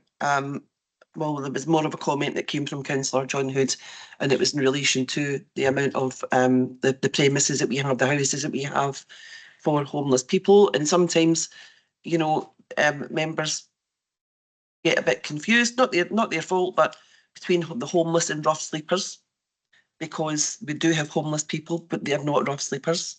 They're perhaps staying with family or friends, or, you know, in temporary accommodation.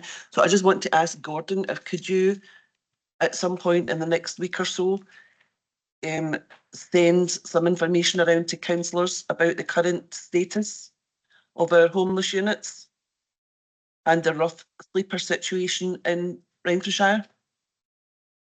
I'd be grateful if you could do that, Gordon. Thank you. Sorry, Councillor James McLaren. Thank you, Provost. So I also welcome this motion. I also think that any legislation which is proposed needs to be discussed widely. We don't want to go back to the days of people bricking up windows or removing the roof from their property. I am concerned about the number of properties the council has which lie empty for years before finally being demolished. I feel that many of them could be used by the homeless people until that time on a short-term let or some other means. And if that means isn't available, then it's something that we need to be lobbying Scottish Government to achieve. In the West End of Paisley, you've got umpteen tenements that are lying empty and have been for years.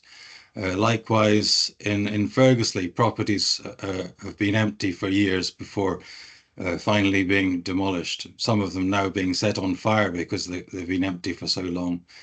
I do think the council could do more. Thank you. Okay, thank you, Councillor McLaren. Hopefully a couple of the issues that you raised there will be addressed and the information given to us by the Director, Gordon. Councillor Jim Patterson. My apologies, Marie, I'll bring you in after Jim. Okay. Thanks, Provost. And a couple of people have touched on some of the issues I was going to raise, and I've covered them pretty substantially, so there's no point me going back over them. But one of the frustrations I have as a ward councillor, and I know my ward partner, Cathy McCune, will share the same, is when we have absent landlords within mixed tenure properties. When I say absent landlords, I'm not talking about a flat that's been in the market for 6 months. I'm talking about people that have been away for years, or and even trying to track them down to try and get improvements to the kind of to the shared spaces within properties is proven to be extremely difficult. It's a particular issue in my mind in areas like Moore Park and Arkelston and Renfrew, where we do have a lot of mixed tenure properties, and the frustration of the council tenants that we can't get the improvements that they're seeing happen elsewhere within their areas because of, I suppose, landlords that aren't interested in investing or are maybe not in a position to invest. And if that's the case, we could possibly meet with them and arrange to purchase the home and become the majority within the block again, which would give us more powers about proceeding with this work. So that's all stuff I would like to see happen. But the other points about homelessness and other issues were covered by Councillor McCulloch, and we do have to be innovative. I mean, I know in an ideal world we wouldn't probably have as many private landlord properties, but we're not in an ideal world and we need to engage with private landlords because we won't solve the housing crisis without them, because that's the kind of housing market, the situation we find ourselves in after decades of maybe not enough house building. So we'll be interested to see how the Minister responds. Thank you. Thank you, Councillor. Councillor Andy Steele.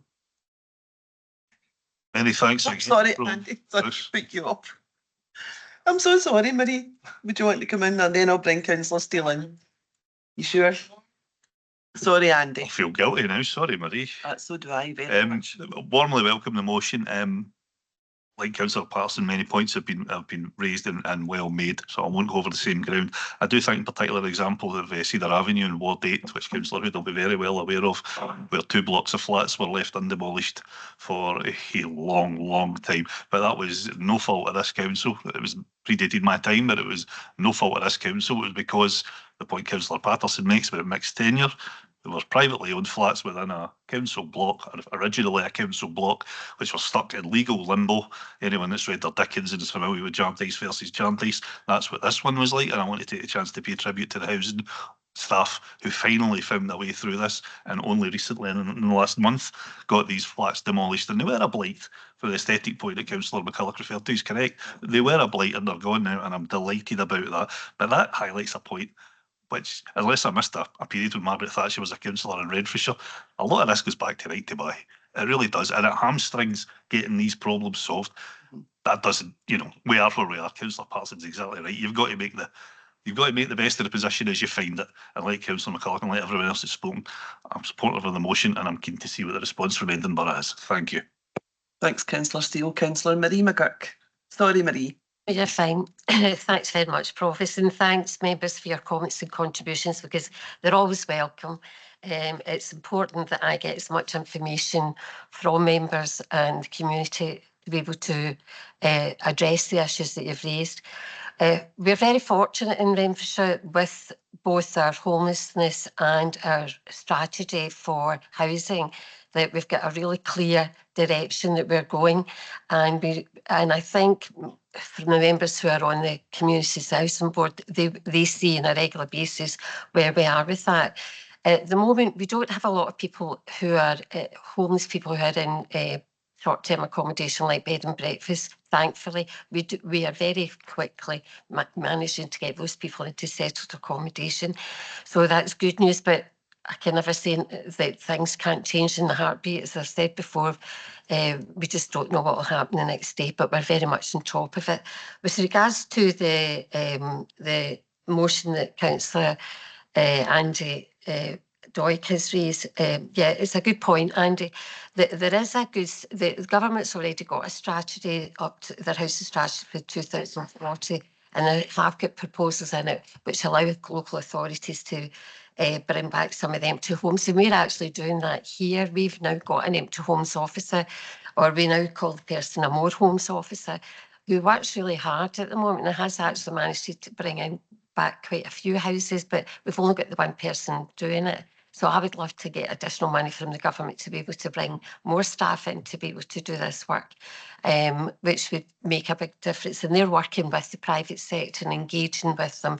And there is lots of opportunity for the private owners to access funds.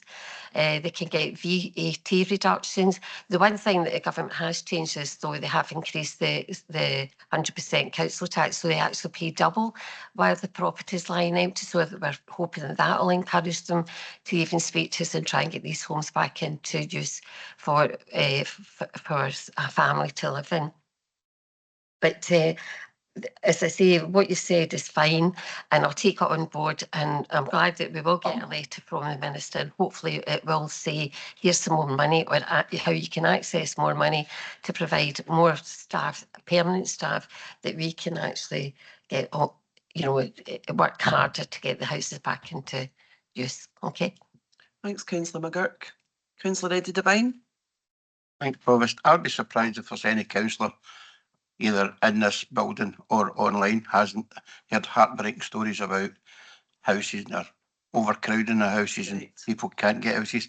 I had a constituent recently gave me a list of 13 houses throughout Renfrewshire to find out if there were hours or available or whatever. We need to get better, and I mean this council needs to get better getting houses back online, and for that's just an observation. We need to get better, but I support the motion, but we need to get better legislation from governments to say what we can and can't do, because there is a lot of grey areas where, as I say, there's arguments between families or whatever it is, but we need to get better, because the amount of housing complaints house complaints is getting out of hand. So I hope this motion goes through, and I hope this council can get more powers. Yeah, I agree with you, Eddie. I think every councillor in here has had correspondence from at least one member of their community, and I'm guessing that's a hell of a low number that I'm quoting there. And I feel really sorry for young people trying to get houses just now, because the housing market is not a great place for them to be in. Even if they want to try and buy a property, there are so many barriers in their way. It's almost impossible for a young single person, even someone who's in good employment, a decent wage, it's difficult for them. And I feel sorry for them, because when I was young, it was so easy just to go to the council, put your name down, get a house. That was it. And that's what most young people did. So, yeah, I think we need to let them know that we are working to try and make things better for them. And I'm quite hopeful by the comments that I've heard already. Councillor Michelle Campbell. Thank you, Provost. I want to thank Councillor Doig, Andy Doig, for bringing this motion to the Council and for the productive conversation. I don't like using it debate because it's not really disagreement. Just obviously many informed viewpoints around the table. Particularly resonated with the views that were expressed by Councillor McCulloch and Councillor Patterson around this. In terms of the convenership, I thank Councillor McGurk for her always challenging officers and keeping members' viewpoints right at the helm of making sure that our inquiries that come in, we understand the frustrations, but as elected members as a whole, I think that we're very good at trying to make sure that we challenge and contest and try our best within what situation we are in. And I thank officers for the multi-agency approach that they take. Where there are particularly complex issues that usually come in, I've had one or two myself over the years. I felt that officers have always done the best to try and take on board those individualised issues that perhaps the system doesn't always recognise, and maybe recognise the extent of the severity of a situation. So I'm very grateful for that. Shelterness and homelessness, it can happen to anyone, and it can be any circumstance. And we're in the middle of an election period where those are hot topic conversations. In particular, if you'll indulge me for a moment, the NHS has been spoken widely and been used as a battering ram, and I've always advocated that. I think it's a disgrace the way that it's over politicised on a national level. Innovative thinking that Councillor McCulloch had spoken about, if more of that innovative conversation took place with local elected members who are at the front of it, then perhaps then those situations wouldn't happen. For example, in mental health care, we're seeing an increased number of crisis presentations of individuals who are faced with really shambolic housing situations, social circumstances they didn't ask for, and they're really stuck. That's on the health provision. We're having to absorb into other areas. We can't talk about social issues and think that it just goes into silo to one area.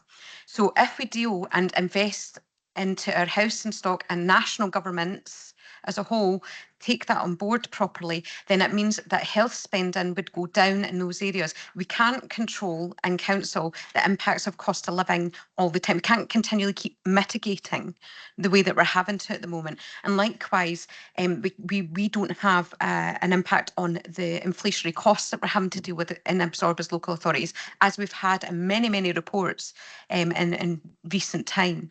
But where we can have a difference is how we look at that resource and how it's spent, rather than political canvassing to say we're just going to throw more money at it, or how we're spending more money than the person beside me.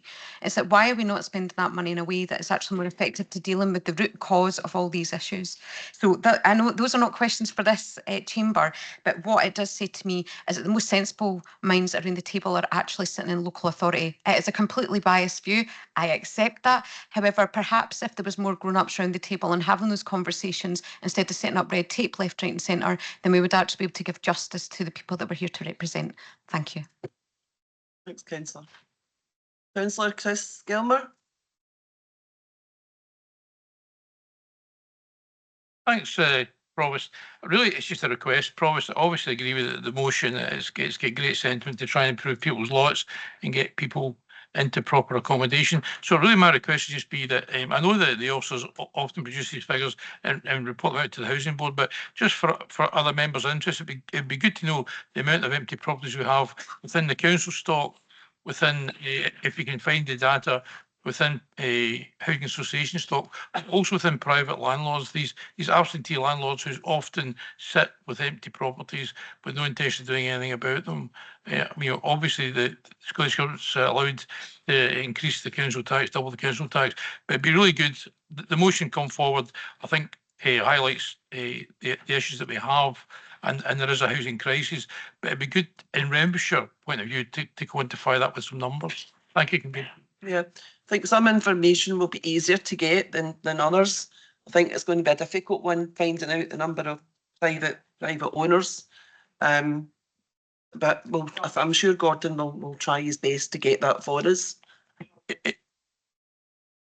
Okay, could you hold on a piece? Yeah, just that I was looking at the home list for Scotland, and it said indicated there's 743 or 748 houses in Renfrewshire for 22-23. That figure might not be accurate, so just so we can get a solid picture. Thank you. Marie, do you want to come in? A lot of them are voids at the moment, but maybe the officers can come in with that, Councillor Gilmer. But there's 1,100 private houses that are empty at the moment, and these are the ones that we're targeting. Okay. 1,100. That actually seems like quite a low figure. It was actually a lot higher than that, but it's come down. I think we reported it. But those are the ones that we absolutely are sure of. Well, that's the latest ones I've got. Yeah. But the officers might be able to answer regarding the council ones. Okay. Before I bring in the Councillor McMillan, there's another aspect to the frustration over the houses lying empty. We had a situation where we were having to hand over houses to, I think it was Scottish Power or one of the utility companies, because we had a situation where we found out a lot of the houses weren't earthed properly. Could you perhaps give us a wee update on that as well, Gordon? Because it's been a wee while since I've asked anyone about that. What is the current situation? Are we still having to do that? And if we are still having to do that, what is the time scale? What is the turnaround time between them getting the keys and handing the house back to us? Thank you. Okay, Councillor Ian McMillan. Thanks, Provost. Yeah, homelessness is an issue that we speak at every single housing policy board. And as you said, Provost, I don't think there's anybody around this table that's not been affected by, people coming to them, homelessness. And certainly, and I've said this before, the majority of people I get are people who are being asked to leave their private tenancy, and it seems to be single women. They seem to be the predominant kind of group of people who have been asked to leave. So that's obviously creating an awful lot of problems for us. I think this is not the full answer in terms of homelessness, but I think it could be part of the answer, bringing these houses back into use. I certainly know of several in the Johnson South and Eldersley area that are lying empty. Some are family disputes after parents have passed away. Some are council voids that we maybe could do better. And I don't think I'm saying out of turn here, because we talk about that regularly at the housing board. But obviously a lot of houses are belong to social landlords as well, or housing associations. And I certainly know of one, and I'm not going to name the street because it maybe give too much away, but there's certainly one in the Johnson South area that's been lying empty for 15 months. And of course, what's happening is the grass is growing, people are dumping their stuff in it. There's unfortunate smells coming from the house, and it's a whole row of houses, so it's affecting the whole street. It's bringing down the whole street, and people are getting really frustrated about it.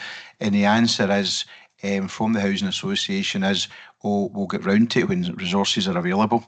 And it's a shame, a crying shame that this 3-bedroom front and back door is lying empty. And I certainly know of, as we all do, loads of people. One of the cases I've been dealing with is 6 people living in a 2-bedroom house. So I can't even imagine what that's like in day-to-day life, and they're desperate for a house. So yeah, definitely, along with my Labour colleagues, totally agree with the sentiments of this motion, and certainly look forward to the government minister getting back to us on it. Thank you. Decent accommodation, decent housing should be our priority for everyone in our community. Depending on what type of house you live in or who looks after it, can be the difference between having a decent life or not. And I think we really need to prioritise that and find the money to make a change if we can. And thanks for all your comments on this very important but sensitive issue. We have no Councillor Innes. He stuck his hand up at the last minute there again. Robert. I did, sorry, Provost. It was just coming back on Councillor McMillan's point there, because I think it's an important point. Housing associations in general, I think that in Renfrewshire we need to have a stronger relationship with housing associations, and it could be a bigger help in some of the housing problems that we face in Renfrewshire, not just with homelessness, but with a lot of other situations. Just thought that was an important point and would highlight it there. Thanks. Yeah, thank you, Robert. Okay, Andy, it's your motion. Do you want to sum up? I'll just sum up quickly, because I thought it was a really good debate. It's debates like this, Provost, that make me proud to be a Renfrewshire councillor, because quite honestly, I'm thinking about what Councillor Campbell said. There's been more mature and considered debate here today, this morning, about this issue than there has about in any of the TV leaders' debates. Honestly, it's been mature, it's been respectful, it's been considered, and it's really a mature adult debate. So never mind the TV leaders' debate. Just tune in here and listen to us.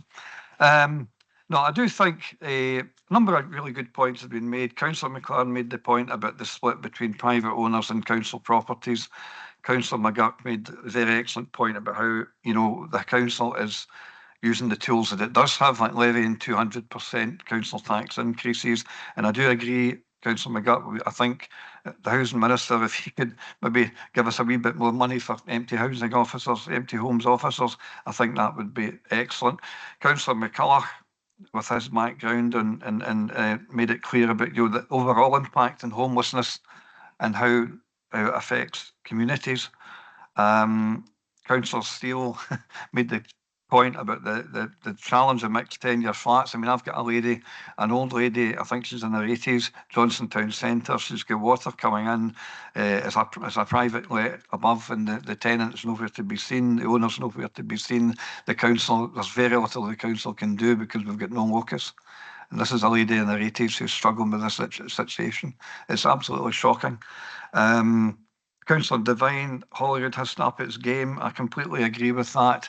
I think Holyrood has to up its game in quite a number of ways, actually, Councillor Devine. And Councillor Gilmer, and it's good that we got some statistics, Councillor McGutt, but I agree with Councillor Gilmer. I hate to agree with Councillor Gilmer so often. It started out, Provost, when I was first elected, I was an SNP Rottweiler and I used to eat Labour councillors for breakfast.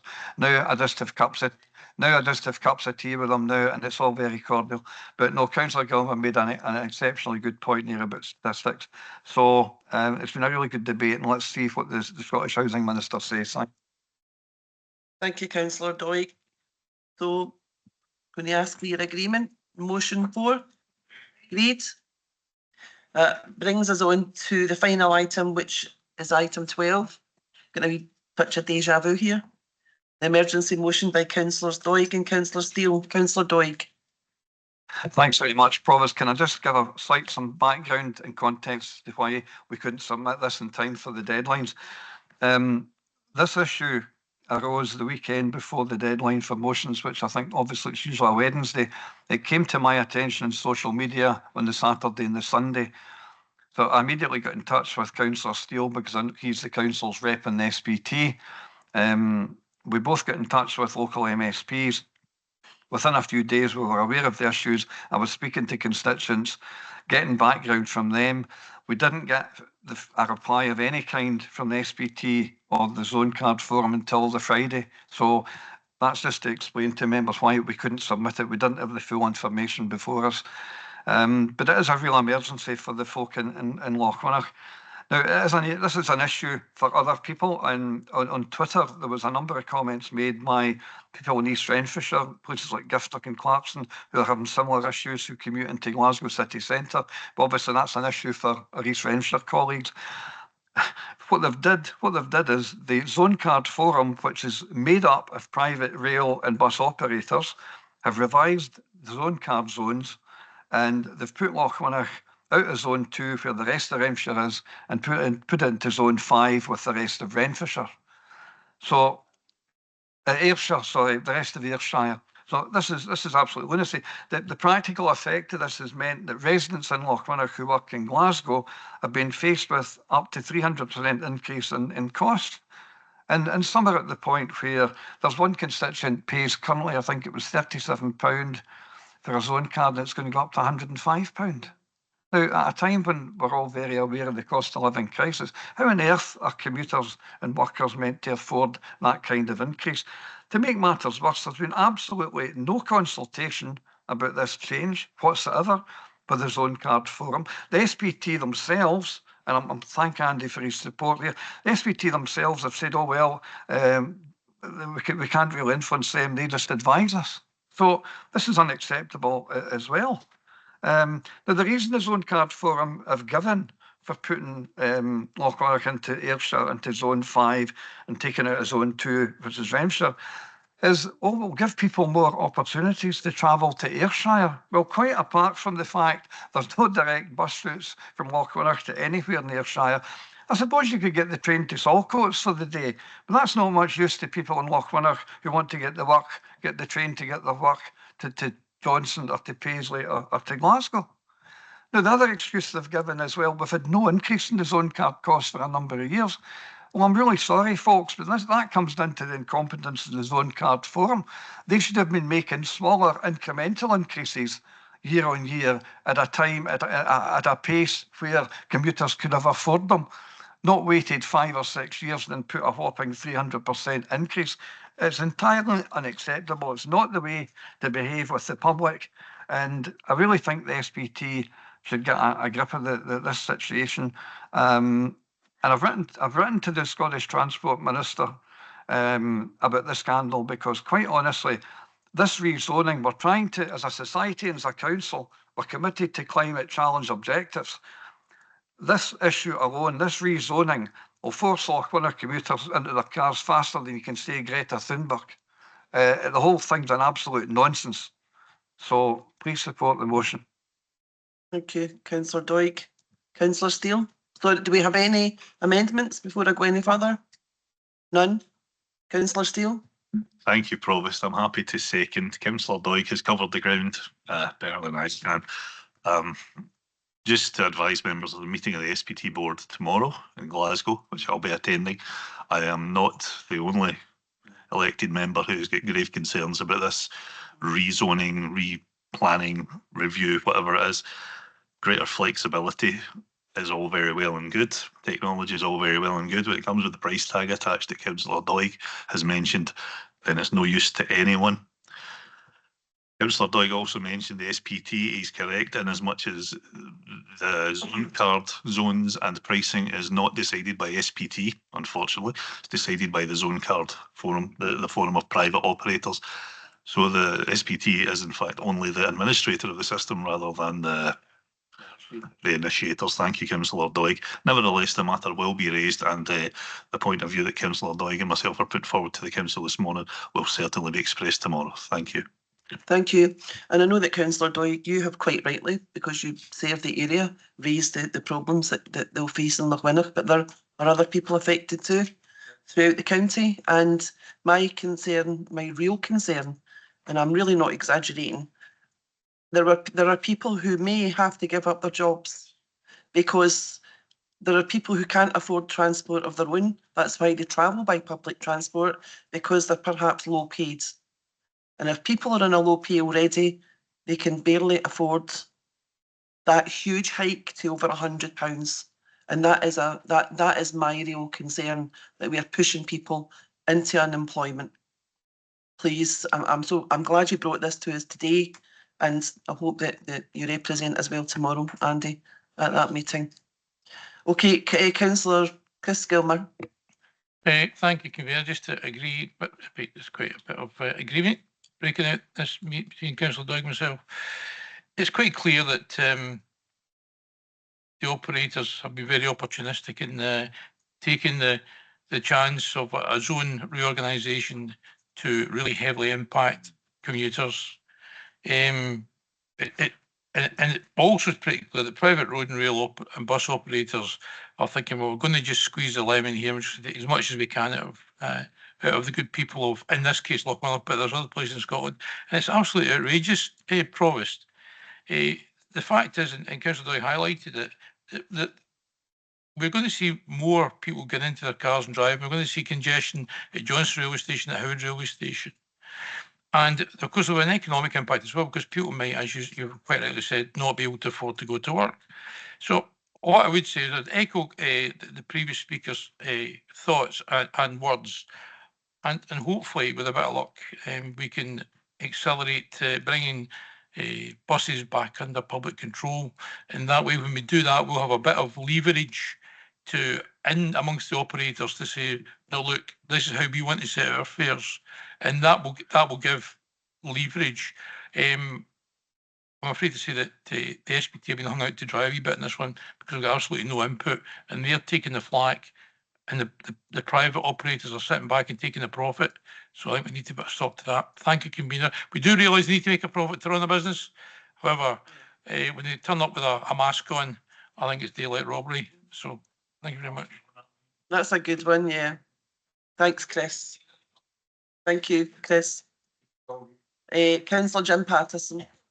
Devine's Provost, obviously until recently I was SPT rep on behalf of the council, and I stood in for that role, and Councillor still took over. Somebody got in touch with me to see if I had any knowledge of this. I have to admit, when he first messaged me, I thought, he's read this wrong. There is no chance that there's this much of a price increase at once, because it would be SPT, the board obviously knew that the fares would be reviewed at some point, and there's been a lot of talk about smart ticketing. We seem to be talking about that all along, and I was always under the assumption that it would come back for some form of, maybe approval is the wrong word, but some kind of discussion with us.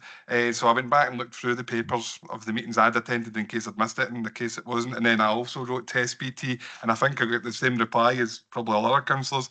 The bit I want to read out to you here is the Zone Card Forum discussed the feedback being received about prices. I don't know what this feedback was from who it was from, since nobody knew it was happening. Noting that the new pricing model has already been through significant commercial review. This is a purely commercial decision being made here, with no cognizance to the impact it will have on, well, as some of the stories we've heard.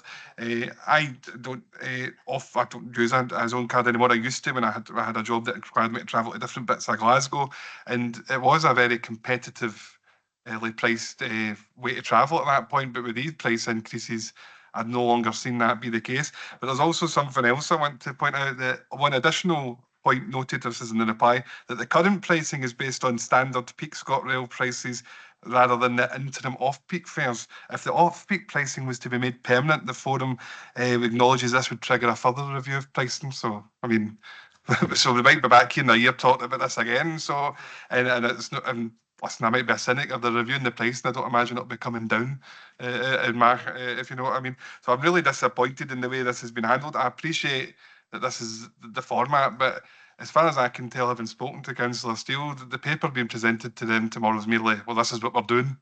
So, like a lump it, I suppose.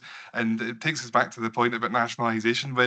And I've always been really careful not to stick the boot into commercial operators too much, because we kind of need them in the interim. But I don't, this decision is unjustifiable. It's undefensible for me. And it further pushes the case that I've been making for community transport, but won't solve all the problems. It's no some kind of panacea of perfectness, but we've seen some progress in Kilbarchan from a really good chap, and for all the right reasons. I've only met him once, and his name escapes me. I apologise. Met him once at a forum, John, and he was in it for all the right reasons, and he just was wanting to get on with it, and I was like, great. And then we've also moved forward with, we now have a Renfrewshire Community Transport Association. We've actually a paid member of staff that they managed to get funding through the housing board. And they've started some work, and I think the guy will be reaching out to you. So if you've got issues, please engage with him, because again, this will be a small sticking plaster, but if it's the best we can do in the meantime, because people will be having to no longer use public transport in the manner they have been with these price rises. So thanks, Jim. Yeah. Thank you. Councillor Jacqueline Cameron, and then I'll bring in Andy to sum up. Thanks, Provost. Yeah, just kind of elaborating on a point you made about employment. Public transport's not just about, you know, getting from A to B. It's about family connections. It's about going to your work. It's about going to medical appointments. And really, I think it's outrageous that there's a price tag in that. It's a public health issue. Transport is a public health issue. And for our community to thrive, we need to have cheaper public transport, and we need to have reliable public transport. So yeah, fully support the motion. Thank you. Okay, Andy, to sum up. Thanks, Andy, I think Andy's got quite a good, you know, general knowledge of what we want him to do tomorrow. Absolutely. Well, I think it's what I think the council, wants him to do, not just me, Provost. But I do think, again, that was a very good debate, and it touched on a number of key issues. I mean, I completely agree, and I've been of this mind for a number of years. I completely agree with Councillor Gilmore that we need to have public ownership of bus transport, because I think it's essential. It's essential for so many communities. It's essential for people that might live in schemes that are isolated. It's essential for people who live in villages. And if we're serious about getting people into public transport and out of cars and phasing cars out as much as we can, we need to have public transport that works. And that's what this motion is about, to defend the rights of commuters and workers. Thanks. Thank you, Councillor Doig. Okay, may I agree the motion? Okay, that is the official business concluded for today's meeting. What I want to do now is bring in Gordon McNeill to give us a brief update on what's happened recently. You know that we had the big fire out at Linwood at the Enber plant. So Gordon has agreed to give us an update, but bear in mind that we will have an update at the ILE board. I think it's the 20th of August, so there'll be more information available then. We are a bit restricted as to the information that we actually hold ourselves as a council.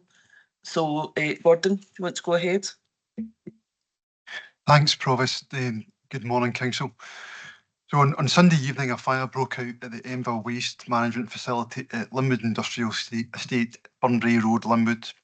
The incident is still ongoing at the current time. It's a waste facility where they manage and process many types of waste material. The fire broke out at the waste electrical and electronic equipment shed. This contains a variety of electronic equipment, metals, batteries, to give some examples. Members will most likely be aware of this, but just to provide clarity, the council is not the regulatory body for the Enville Waste Facility. The regulatory bodies are SEPA and the Health and Safety Executive. The primary relationship the council has with ENVA is they are a procured appointed contractor to treat and process our household waste. On Sunday evening, when the fire commenced, a multi-agency response group was set up, led by the Fire and Rescue Service, supported by Police Scotland, and the other two multi-agency partners were SEPA and the NHS's Public Health Unit. The Council's Civil Contingency team were not part of the multi-agency response, but were in contact with Police Scotland's Emergency Planning Advisor as a point of contact for Renfrewshire Council and to provide any support required. No requests of the Council were made of the Council on Sunday evening. The incident was initially declared a major incident and it was soon reduced to a critical fire incident. There have been no reported injuries or casualties to date from the incident. The Council's Civil Contingency Service on Monday morning offered the multi-agency group to host a local resilience partnership meeting to make sure all the agencies were involved, not just the 4 multi-agency partners, to maintain situational awareness, anticipate and consider any requests or developments. These local resilience partnership meetings have continued over Monday, Tuesday, Wednesday, and indeed have met this morning while Council has been on. As I said, the incident is still ongoing, with fire appliances remaining present at the ENVA site. Today, we understand demolition will commence of the waste electrical storage shed, with fire and rescue remaining present on site should any pockets of fire emerge during this. The Council, as I mentioned earlier, has waste contract arrangements with ENVA, sending waste collected from our household collections and also from our household waste recycling centres for processing and treatment. Following the fire, alternative arrangements were required to be put in place for Monday, and we were unable to access the facility. These alternative arrangements remain in place at this current time. We have been able to maintain all our household waste collection services, and there has been some impact on the operation of our household waste recycling centres, with periods of closure on Monday and Tuesday at Johnston, Linwood and Erskine, and we are unable to accept garden waste at any of our 5 recycling centres at this current time. The situation remains fluid. We're utilising contingency arrangements, and the Council will seek to continue to deliver its full waste collection service and operation at our household waste recycling centres as possible. Our understanding is the remainder of the waste recycling facility at ENVA Linwood has not been damaged by the fire, and we remain hopeful that we can start to access ENVA in the near future. We continue to liaise with ENVA directly on this, as well as through the local resilience partnership. From the local partnership meeting on Monday, the Council established air quality assessments were undertaken on Sunday evening by the multi-agency response group. The Fire and Rescue Service deployed their detection, identification and monitoring apparatus to assess the air quality around the cordon, and SEPA also deployed air quality monitoring around Woodlands Bowling Club and Moss Edge Village in Linwood. Following these assessments, the multi-agency response group considered the air quality to be satisfactory and didn't require the setup of NHS Public Health Unit, technical unit, to look further into air quality at that time. This is an area that the Council will want to, as part of the review and debrief process, to understand about in more depth. As I said, the incident is still ongoing. However, as a Council, we've undertaken an initial review of the incident to allow us to feed back into the local resilience partnership and multi-agency partners when the time is right. One point we'll reflect in is the need for timely public messaging from the multi-agency group, particularly with regard to air quality. This is the latest information I can provide to Council at this time. We continue to contribute through the local resilience partnership, meet our waste requirements as best we can, and continue to keep Council updated. We've asked the Fire and Police Services to report back to the Police and Fire Scrutiny Subcommittee on this incident on the 20th of August. Once the incident is no longer live, there'll be opportunity to start to debrief and review will commence, and we'll hear from the multi-agency partners at that Police and Fire Subcommittee in August regarding the incident and moving forward. Myself and my colleagues have received a number of questions from members over the last few days, and we're happy to pick up further with any members on this, Provost. I'll pass back to yourself at this point. Thank you.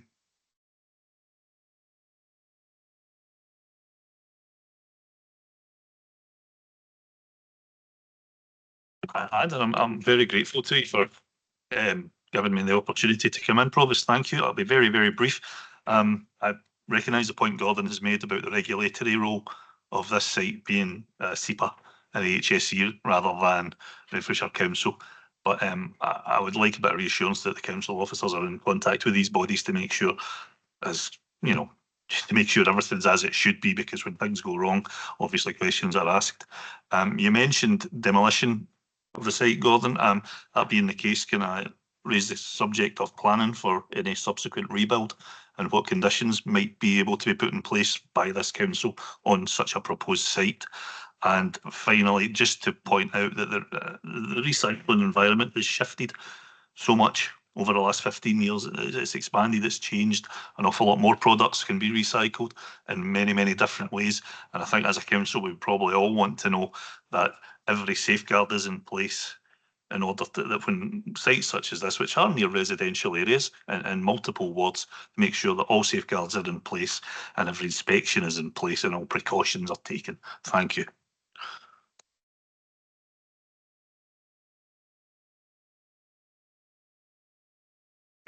Thanks, Provost. Thanks, Councillor Steele. Yes, so the primary regulatory body is SEPA, and they impose a variety of licence conditions on the site. As I say, there's a wide variety of waste materials stored and treated in there, and there'll be licensing conditions that go with all of those different materials and all the different units. So certainly if there were to be a rebuilding of the waste electrical units, then obviously we'd expect SEPA's licensing conditions to play a role in that. In relation to the council, they do have a link in with planning. The site has had planning permission, I believe, since 1997. And SEPA will obviously link with the council on that. But I think the important thing to say is it's planning isn't the primary role, it is the licence that's issued by SEPA in relation to any buildings or facilities. But obviously we can expand upon that further for yourself, Councillor Steele. And I think the point you make there in terms of that debrief and review and hearing from the partners on the 20th of August, it is important that we understand what's happened here, what safeguards are in place, any lessons that can be learned. Obviously the batteries is something that has been mentioned. There is obviously more batteries in circulation in today's world than there ever has been, and obviously there's been some discussion I see in Parliament, etc., over the last few days, and in relation to what around battery storage means around licensing conditions. Again, that was something that we certainly would want to ask SEPA around.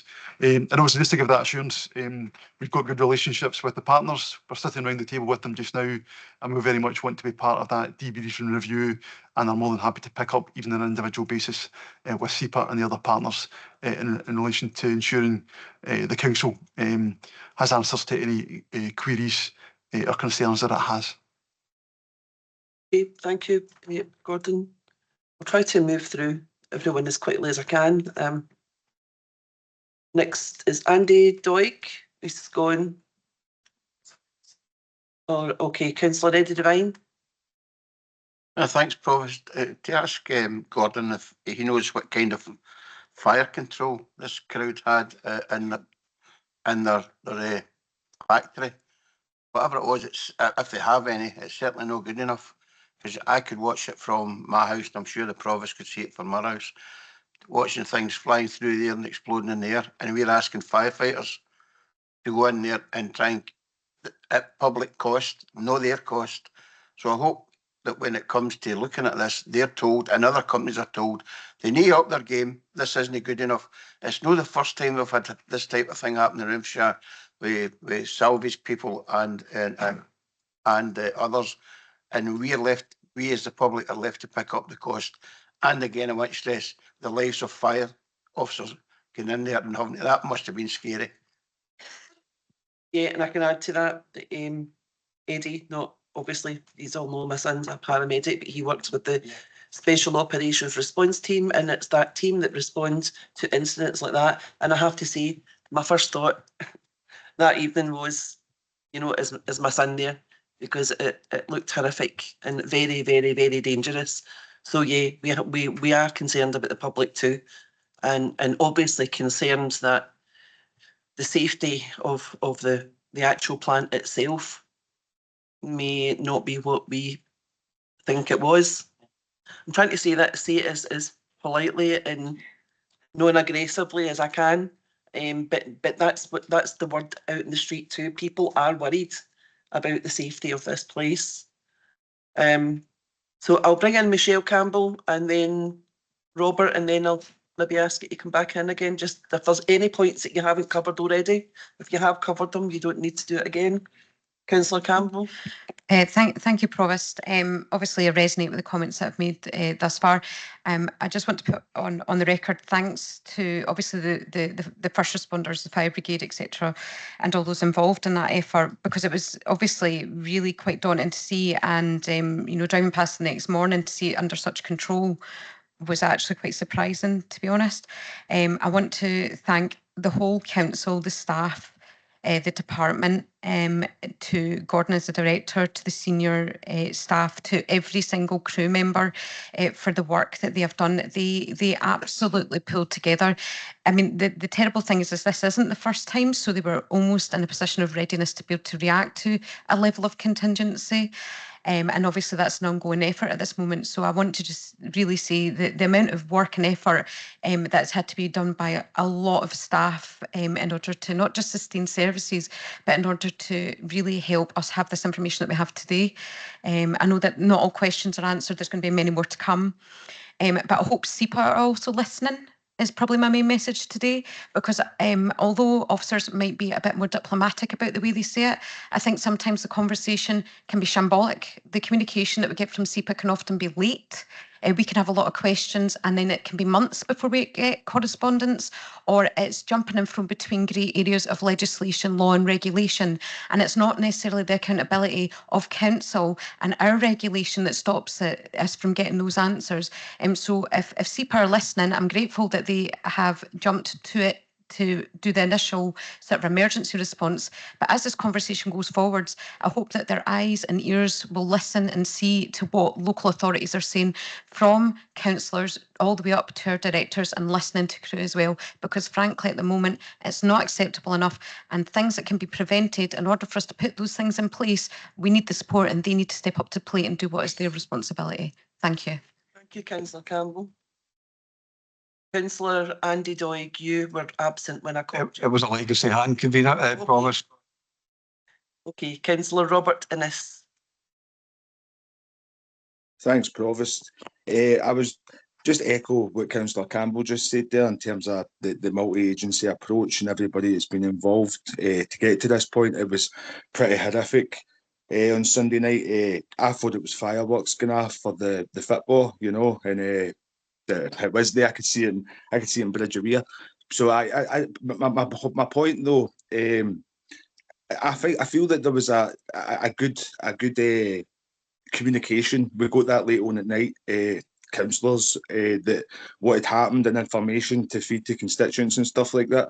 But there was a delay the next day in terms of between people, residents being told to shut their windows and stuff like that because of the fumes, to then again being told to the air quality was okay. So I feel in this review here of what's happened, that's going to need to be addressed. That time period there was a lot of people unsure of the air quality around them, around many wards surrounding the area. So thanks. Thank you, Robert. Councillor Ian McMillan. Like many others, I was shocked to see this happening on Sunday night. Literally within, I don't know, 10, 20 minutes of it starting, it was all over social media, and some of the footage was really, really frightening. And I would like to echo Councillor Campbell's sentiments about thanking everybody that's been involved in making this areas safe. And I had messaged the Chief Executive just after 10 o'clock, and he got back to me fairly promptly to tell me what was happening, and we've had obviously follow-up emails and communications from Crystal Rimple, so that's been appreciated. Now, this follows on from a similar incident just down the road in Kilwinning just a couple of months ago. So, you know, don't want to scaremonger, but there seems to be a pattern developing here, and it's something that we should all be concerned about. I too am a wee bit worried about the air quality and the effect it has. And although that is a bit out the way, that depot is very, very close to highly populated areas. Number of schools in the area, the RAH isn't all that far away, and lots of communities all kind of nestled round about it. And I think you've seen that when you've seen so many different street scenes taken the pictures. It just shows you how heavily populated that area is. Now, don't want to bring up the election, but I was out campaigning in Eldersley Main Road on Tuesday morning, and the smell, it was pretty pungent, the smell, and the smell has only went away from my mouth and my nose this morning because it lingered about for 2 days. And when I was chapping doors in Eldersley Main Road, they weren't interested in the election. All they were talking about is, did you see that fire? So there's obviously a lot of concern in that, and I think we maybe need to get evidence about the air quality. Now, I'm no expert in air quality, and if the experts say it was safe, I'm willing to accept that at the moment, but I know that there was schools nearby were out playing in their playgrounds and all the rest of it, you know, literally hours after the event, and I'm not so sure if that was a good thing. As I say, I stand to be corrected, but I'm only putting that out there, given the fact that on the Tuesday, certainly up to midday, very, very strong. So lessons, I know I hate saying this when these things happen, but lessons have to be learned. We need to make sure that anything like this happens again, it's a very, very rare event, and it's no, as I said earlier on, a pattern starting to develop here. As I say, my main thing is the safety of the community around about these things, and we need to make sure that people are confident that when they're living near these sites, their health is not in any danger. And I'm glad to hear that no one was seriously hurt, because it could have been a lot worse. Thank you. Yeah, I think your concerns are legitimate, Ian, and I think we all share them. You know, for people with respiratory illnesses or babies, that is a real serious concern for them. And I have to say that I know someone that stays right beside Kelvin Grove Park, and they had smoke from that fire. It was actually, they could actually see the smoke there. So, you know, it wasn't just in our locality, but that just goes to show the severity of the situation. So, yeah, James McLaren, Councillor McLaren. Thank you, Provost. Yeah, like Councillor Ian McMillan has said, it's thankfully the fire didn't spread to the neighbouring properties. Although I did hear that Malcolm's may have suffered some damage. I don't know if that's true or not. But storage and recycling of electric batteries does seem to be a problem. And if you know, and the batteries can be mixed in with other recycling as well. So it's definitely a worry for the council. Another worry that I have is the number of electric vehicles that actually go on fire. There have been surveys done about this, and I'm just wondering if we are putting our council headquarters at risk by charging our EVs in the car park below the building. I'm certainly rather worried about this now. Thank you. Thank you, James. I'll just confirm to you, I think that, in fact, I'm pretty sure that Malcolm's have confirmed that they didn't suffer any damage to their plant or property. Okay, thank you. Councillor Gilmer. Thank you, Provost. I acknowledge all the comments have been said. I'm of course really glad that nobody was injured in the fire. However, I've got a couple of practical questions really for the director, and one is that obviously there are several businesses located within the Bunbury Industrial Estate. As he's intimated, there will be a while, a period of time while demolition takes place, clears the site. To that end, I believe that access to the Bunbury site is limited. Therefore, vehicles from the businesses, quite rightly, are using other routes to leave the Bunbury site, and they're coming through the centre of Johnston. And that is absolutely fine, because we want to see these businesses keep going. They're local employers who employ hundreds of people from this county. And I was wondering, is there any practical interventions the council can take to ease the traffic management? There have been traffic management issues in Johnston the last couple of days. If the roads are going to be open again within the next day or so, I think that will probably pass. But if it's going to be some period of time where the roads will be closed, it'd be useful to know if the council can assist these companies in any way to facilitate the vehicles going in and out of the site. They're currently using a street called Ann Street, which takes you at the bottom of Johnston where the gasworks used to be, and through the town centre to get on their way onto the bypass. And we understand that has to happen because they've got to continue operations, otherwise there'll be people out of work. I just wondered if the council can facilitate that. I do know that Johnson Town Centre was very, very congested the other day.